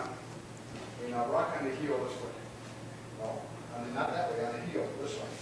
Come right back up on the heel. No, don't change it, like this way. Come right back up on the heel. Oh, that way. Yeah, like this way. Come back up on the heel. Drop right down the toe. And come back up on the heel. Don't turn the foot sideways. That makes it impossible. Okay. 1. Put the heel down. Wait, you can't keep turning the foot sideways like this. 1. Put the heel down. Okay, now right here, kick behind you. Move forward. Yeah.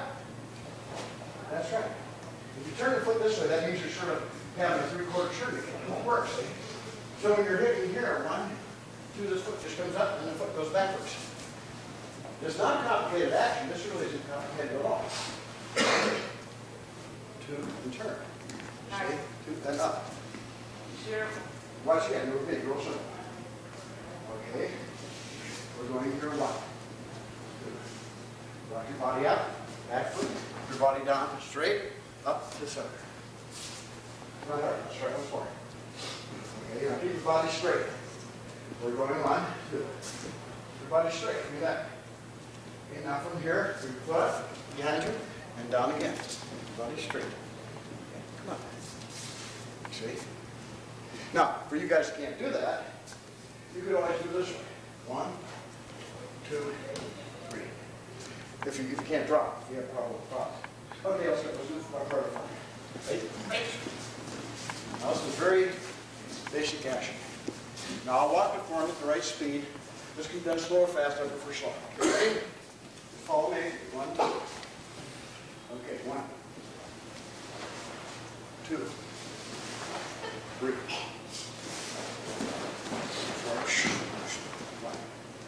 1, 2, 3. Turn 1, 2,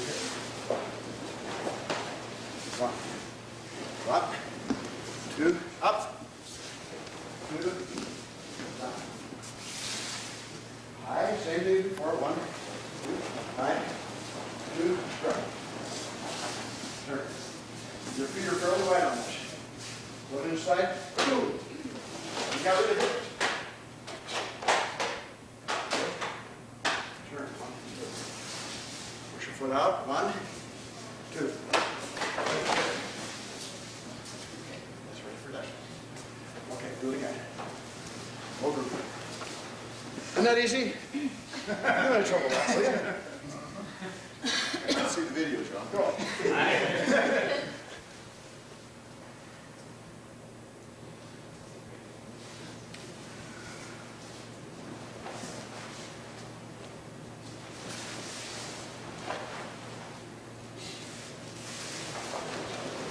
Okay, let's make it around the back. When you turn here, he's doing it right. But I'm just turning, so I did here. 1, 2, 3. 1. Fingers. 1.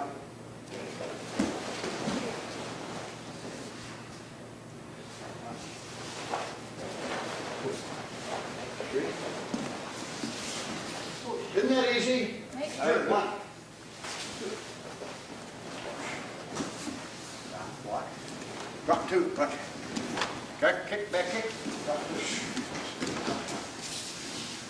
High right 2, kick. High right 2, kick, strong.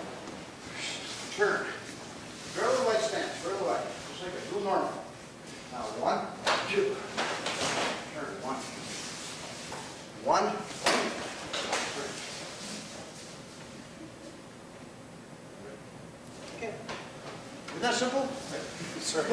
more simple than that one, is there?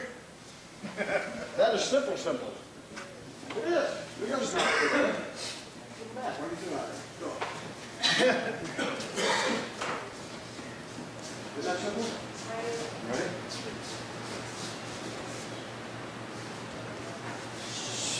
This part's usually taught to beginners. Like that.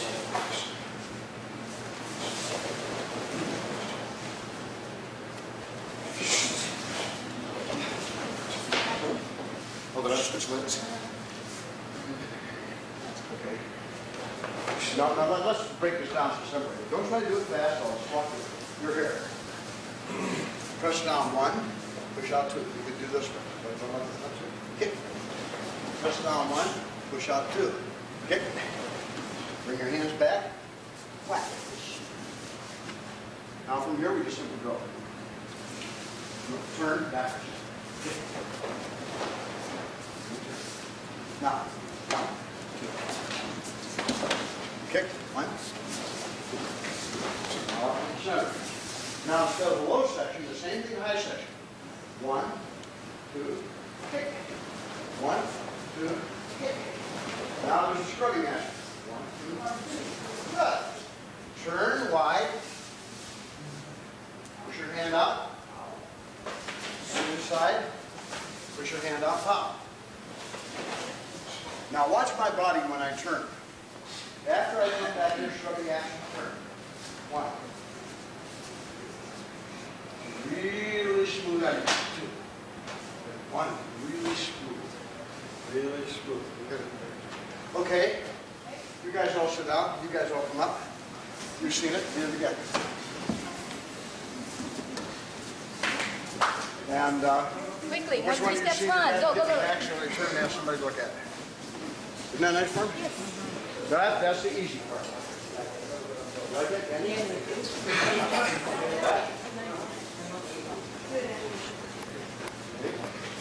Pitch.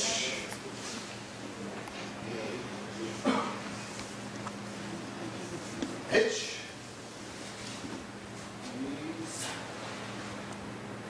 Pitch.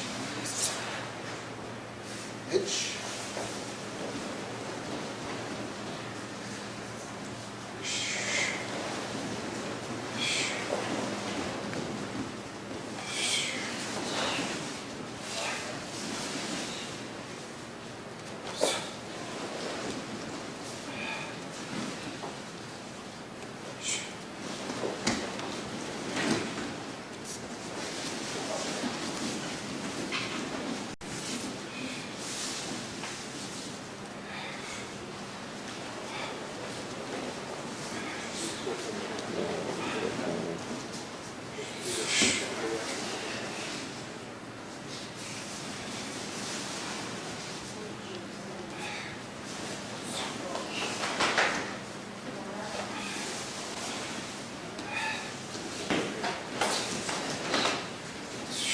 Okay, now that's pretty good. Let me make a couple real serious flaws in this part of the form. In the first place, when this action you're standing here, when you turn, whenever you turn, it's back fist, 1, that's the same action. Second thing is 2 is the action. Give the rhythm. 2, stay from here. 2. Now your fist comes down right here on me. Okay, now. Secondarily, when you're going back, you do different things. Take your hands here. 1. Just put your hands together. 1. Okay. 1. No. You keep bringing your hands back. Watch. Give me a belt. Do a belt. Something. Give me a stick. Slow belt. Give me a leg. Good. Watch. He has his hands together here. 1, 2. 1, 2. 1, 2. This hand never returns. Now, you understand? So when I'm standing here in 1, 2, this hand does not come back. It goes right from there. There's no returning this way. This hand's here, goes right back. Okay, 2. That's why what I recommend when you teach this is down, 1, kick, down, 1, kick. See, not back this way. So when we're doing more advanced with this technique, it's 1, 2, hit. 1, 2. When I'm coming from here, and I make the action, just have to break from here. It comes to the inside. Because remember, as I showed you, I'm on the inside of his technique. He punches. 1, 2, and then change hands. I'm inside. I don't want to pull back away from inside. I'm inside. I don't want to pull back. Secondarily is from here. This is stabbing hand. This is a knife. The point of which moves first. 1, 2. That moves for anything. See, from here. 1. Because there's none. Doesn't exist. Hands out here. Like that. There is a hand out our hands here. Moves the foot forward. This knuckle close. And like a bullet right from up here. Right from here, like in boxing, see this is a jab, and this is a right cross. And this comes right out from behind that this way. Move it slowly, right? Or from here, 1, 2, and straight from here, 1 to the eye, and then the stance moves underneath. See, this is a stabbing hand. Right here. 1, 2, 3. And this moves this way. Boom! And it hits exactly like this. See? It breaks the cheekbone. Or if I were moving, I'll do it the other way. 1, 2. And I step into the neck. So if I'm moving like this, 1, 2, his eyes down. I blind him. You see? So this is a stabbing hand. So there is no recovery. There will not use a recovery from this hand. This hand's out here when they're out. This goes right from here. That's one of the most important points. And this comes off the side. And I'll explain that as we get into the third part. Again. So there's no speed here. Just try to take it easy and smooth. And you guys are falling with your minds. Is that right? Right. Okay. How much you put up here? I guess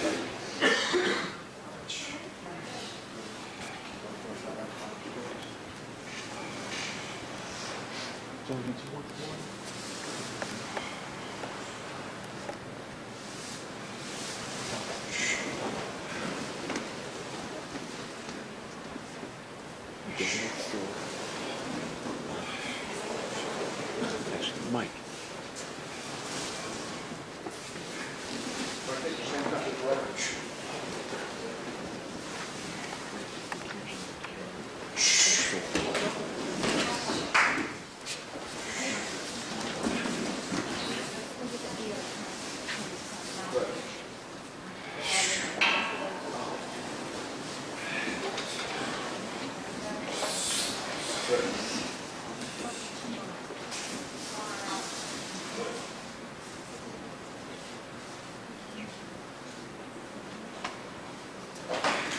I'll make the punch move before the body moves. That's move before the body. The hand moves before the hand.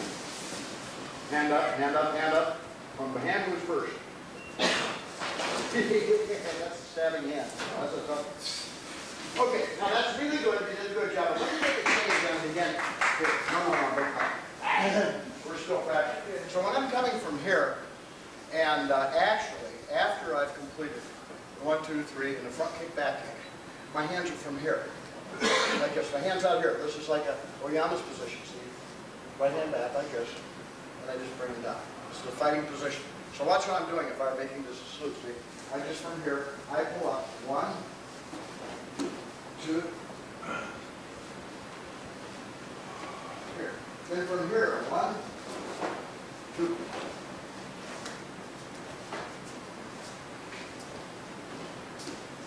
Because these things really go together. 1, 2, 1, 2, 3, 1.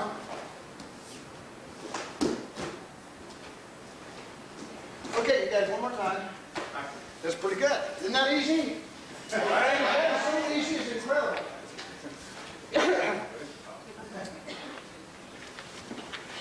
Isn't that easy? What do you think, Gene? Gene, do it. No. And that's it. And see, if you have trouble having trouble with this, if you have trouble with that, I agree. Right away back fist kick.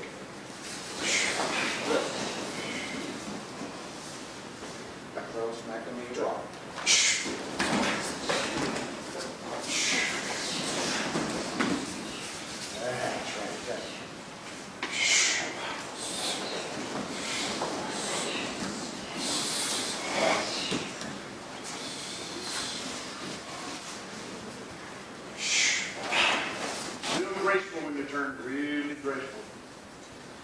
No, nah, get back, do it really great.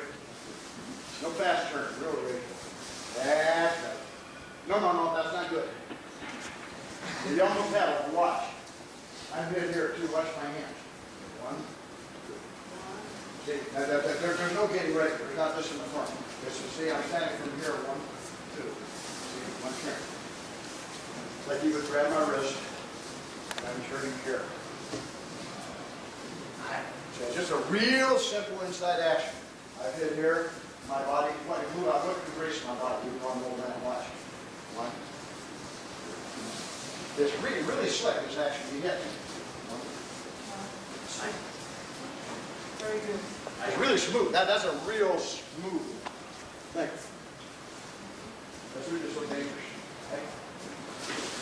That's right. There you go. There you go. There you go. That's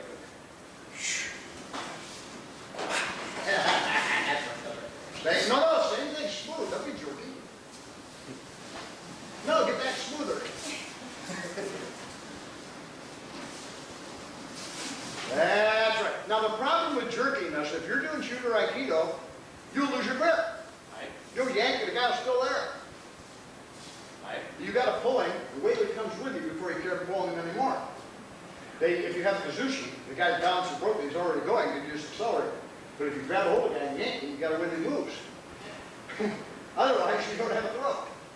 Okay, now you guys all sit down, black belts out again.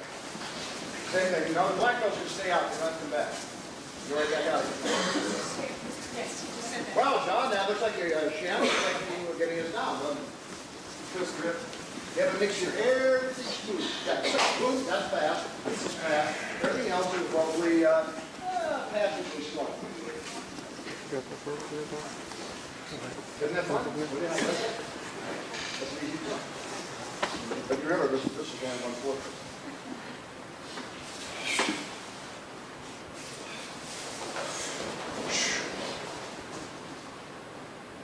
Okay, you guys should pretty well interrupt again, you know what I'm saying. So I'm kind of coming up after hitting. See, I'm starting here. You come over here on this on this is the front of the clutch. And I'm going here, 1, 2, 3. And I turn my body, 1, 2, 3. Now you're in front of me. Okay, you come up, approach me. Approach me. See what I do, I flick your eyes, and you come in closer. 1, 2. I flick your eyes and kick you at the same time. 2. There's no sense in me doing this and then kicking it. 1, 2. And then the guy comes behind, I kick it. And you again down here. See, pull. And then I move.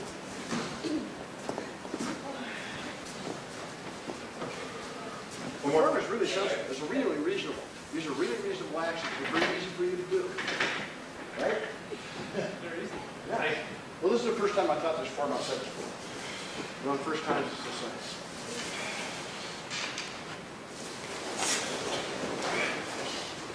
Bear in mind that this is the form of the whole style.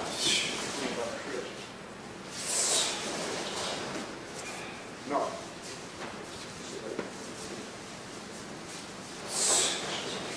That's right.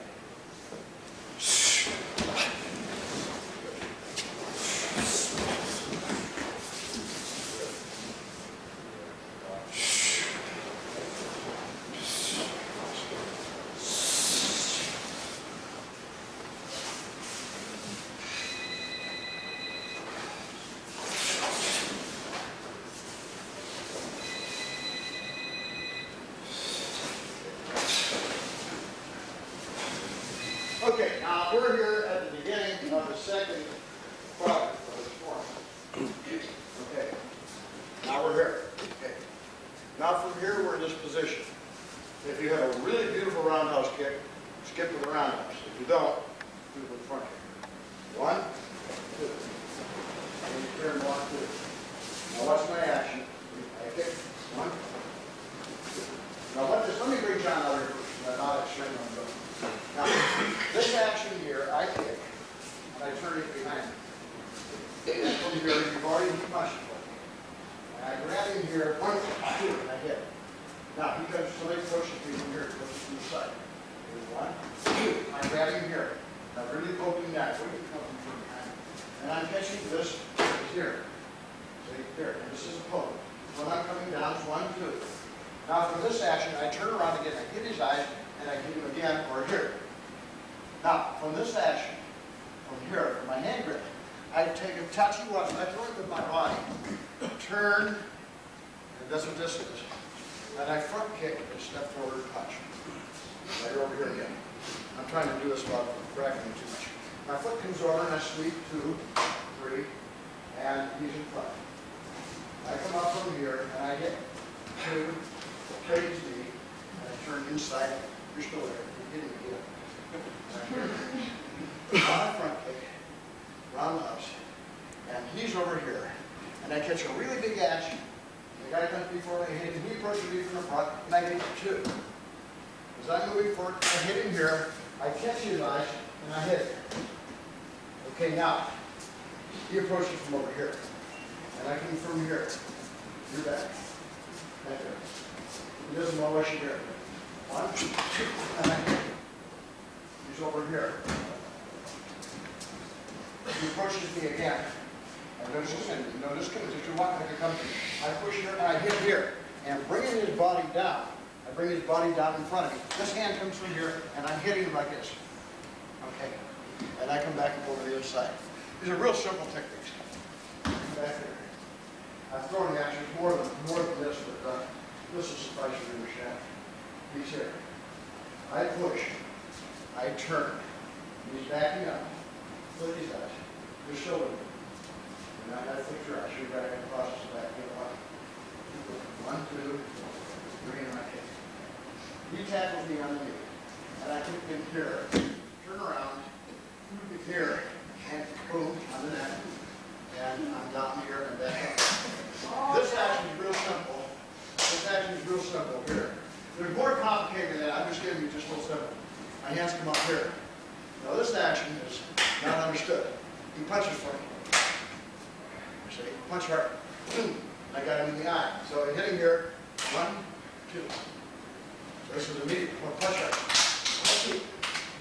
Again. 2. In the eyes. So this is a really fast punch. That's how fast it is. I'm snapping my hand. Listen to the slap. See, it's almost immediate. Very, very dangerous. And that is the base of the cheekbone, if you've ever practiced cheekbone. Okay. So then I'm back for a second. Come on back for a second. Now this actually has more techniques that that's simplified there, so they actually do something. Yes? Where did the left hand come from on that? For this one here, this one just like this. Just like the receptor block. Remember this one we were doing? That's what I was 1, 1, 2. Let's get into the force. It is really fast. And people much, the chances are that almost nobody can beat that technique. That's what these guys try to do. I think your catch is sort of quicker than not. This is a reflective block. Okay, so I'm here. Really natural. 1, 2. Really natural. 1, 2. Turn 1, 2. Then again, turn 1, 2, natural. Okay. Big 1, 2, 3. Yep. Front. Round. Big action. 1, 2. Okay, now 1, 2, 3. 1. 1. 3. Inside. Push. Turn 1. Jump kick. 2. Isn't that nice? Sir. Now I want you guys all sit down, with the exception of Candy and you. And you can stand. You want to try this? The rest of you guys sit forward. And okay, just sit forward. If I know where you're not living, you're in the army. But we'll just do it so you can see the form. I'll do it real gentle. But watch. Remember, I'm a couple of years older than Grandmaster Trios was when he died. And I'm 67. And I'm no kid, but I'm still moving. And for your information, I have 20% permanent disability and a broken back. I got a broken lower back. I broke the lower back. Broke both my knees. Broke my feet. Broke my neck. And a few other things. So I'm not, we should call it intact. Okay, now watch. Go from here. two. One, turn, 1, 2, smooth, back, 1, 2, kick. Over here. Now, big action, 1, 2, 3, kick, 2. Front, big roundhouse, 1, 2, 3, 4. Now, 1, 2, 3. 1, 2, 1, 2, 1. Turn inside. Good. Now you're going to dash it. 1, 2, kick. 1, 2. Isn't that nice? That's really moving too. You move. Okay? Very fast. It doesn't have to be fast. Okay, now wrist back, what's more than that? She not. Take a little nice down sniffle for a while. And you must know that Sacramento, and then Reno, and I picked up the airport sneezes, you know. So I'm here. Above all, if you're watching me, watch how my body's relaxed. I'm really relaxed. I'm really relaxed. And I can tell you, in front of the whole class, I put my fist through a 100-pound heavy bag, and I just take those fire bricks like a slap and they'll explode. And I broke one of these big 12-inch concrete blocks a day with a slap for over 10 years. This action is extraordinarily powerful. Okay. Over here, relax. 1, 2, kick, smoothly glide, smoothly 1. And back, 1, 2, kick, now, big action. 1, 2, kick. Smooth. 1, round, big action. Pop.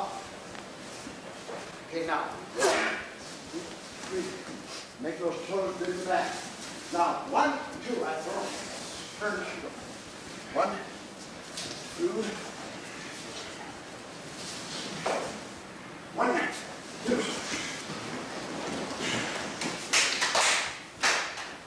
Okay, now we're halfway through. Okay, do it again. Okay, I got a sniffle of paper here. Yeah, let's get some piece of clamps or something.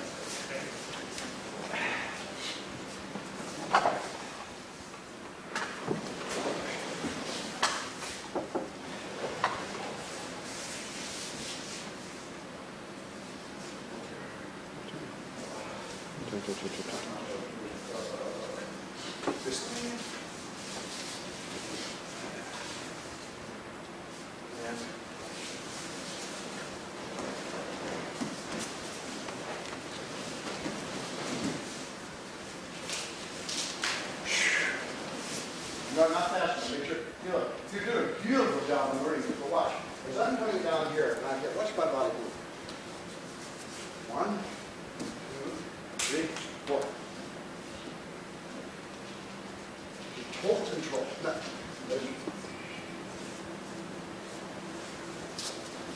Make sure it's really smooth. That's tough, actually. Good, good.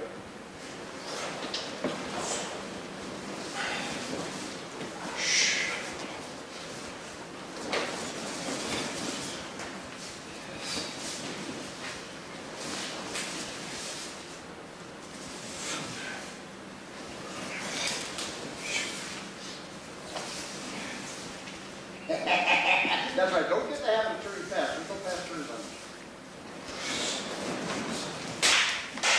Now, there's no fast turns, Steve. Remember, even here, when you're coming, and if I get out here and go so you can see it. After I'm moving from here, I shoot a 1, 2. So my body moves this way. 1, 2, 3.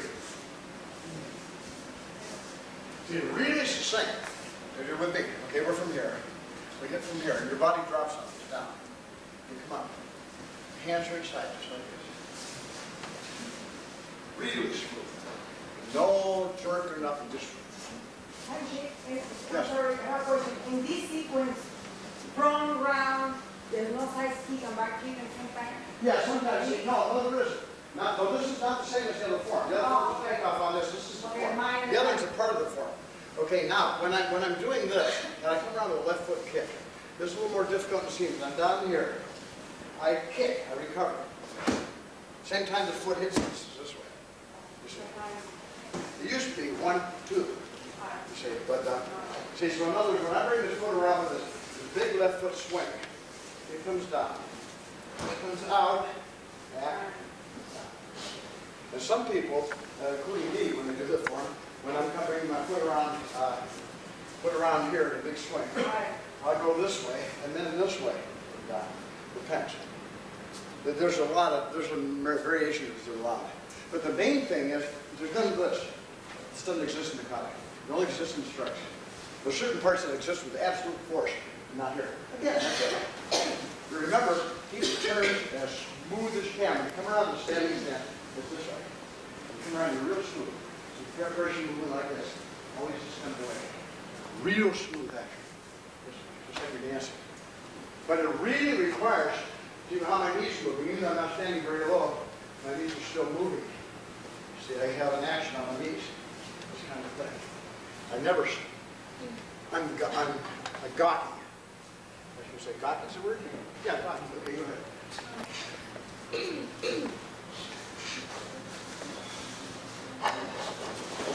Good.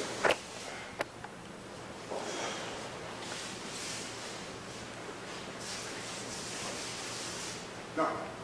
That's it. It's almost right. Let me work with you just a second, okay? We're here. Okay. Round up here. 1, 2. Come down here. 2. Now right from here. 2. And then go right from here. 2. Okay, now when you turn, the hands are held close. Okay, just turn, hold the hands close. And now I turn like this. What I've done is just, when I pull you like this. Now this hand, when it's like this always implies this. This implies an eye action. Later on, you'll use this. So I can sit in here. Some people hit this way, but I prefer this way. So when you come around, then I'm moving like this. 1, 2, 3.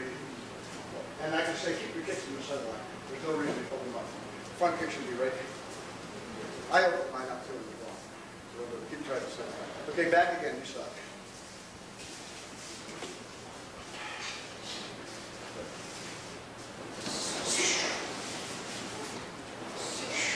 No down. You can take it out. None of this. When the hands are here, oh, they go right from there. They go right from here. And there's no withdrawal of action on this point. No effort. And when he hits, see? 2. No, you brought the hand out again. Yeah, don't do that. That's a hand. Okay, pick that out. It is.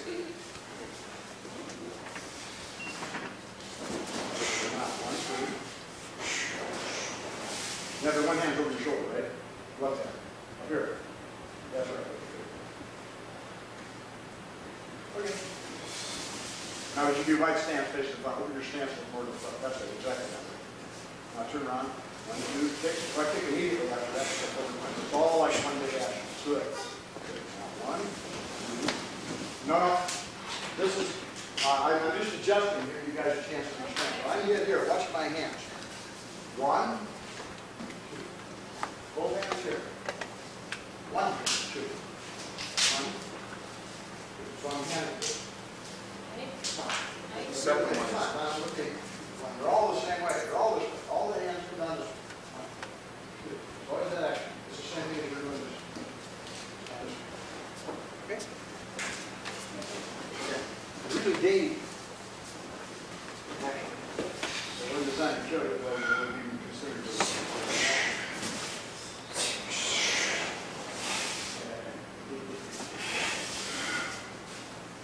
One action. Now, 2 hands. No, that's flat hand. That's the flat palm. That's right. Do it again. Make it one. Okay, make it sweet. Again, make it, that's right. Make sure the palms come down flat. Flat, sweet palm. Huh?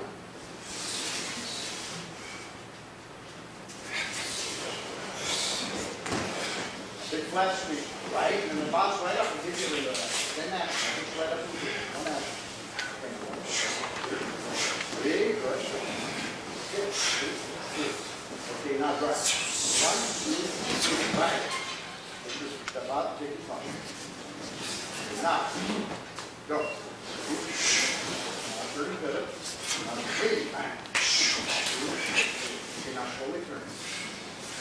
turns are way too fast. They're 20 times too fast. That turn has to be very slow and smooth.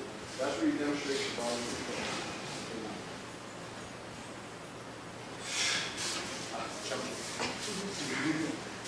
You're in the wrong foot forward, John. You're wrong foot forward. Guys, move your left foot forward. No, back here again. Shh. Okay, now move your left foot in front of your right. No, back there. Move your left foot in front of the right. This way. Oh, so you do this Yeah, right? yeah, that's right. Again, instead of, yeah, you're here. See, instead of, you're come up, and you're here, and you come up this way. Now watch, I turn from here. Now, you're doing the same thing you did before a couple times. Except instead of getting this way, you're gonna step behind and you're gonna flip the eyes with a line shooter. Go ahead, line shooter. Followed by immediately by a jump kick. Get down to your line, and you're up here. See, the one thing you really want to watch doing all the time, if I'm coming down here, 1, 2, watch my body. And then the turns are, I'm just turning in front. If I'm throwing, even in Aikido, when you're down, you're coming up, your body really smooth. That's where you manifest actual control. Anything can manifest control of a punch, but not that one. And that's carried into the second, the third, and fourth forms. Remember, this is the second form. There's a third and fourth sections. And they become increasingly woven. Okay, you guys go. Candy here, or somebody stand back. And somebody stand back. And control whoever you want. Find out. Candy, you come up here, she, you go in the back.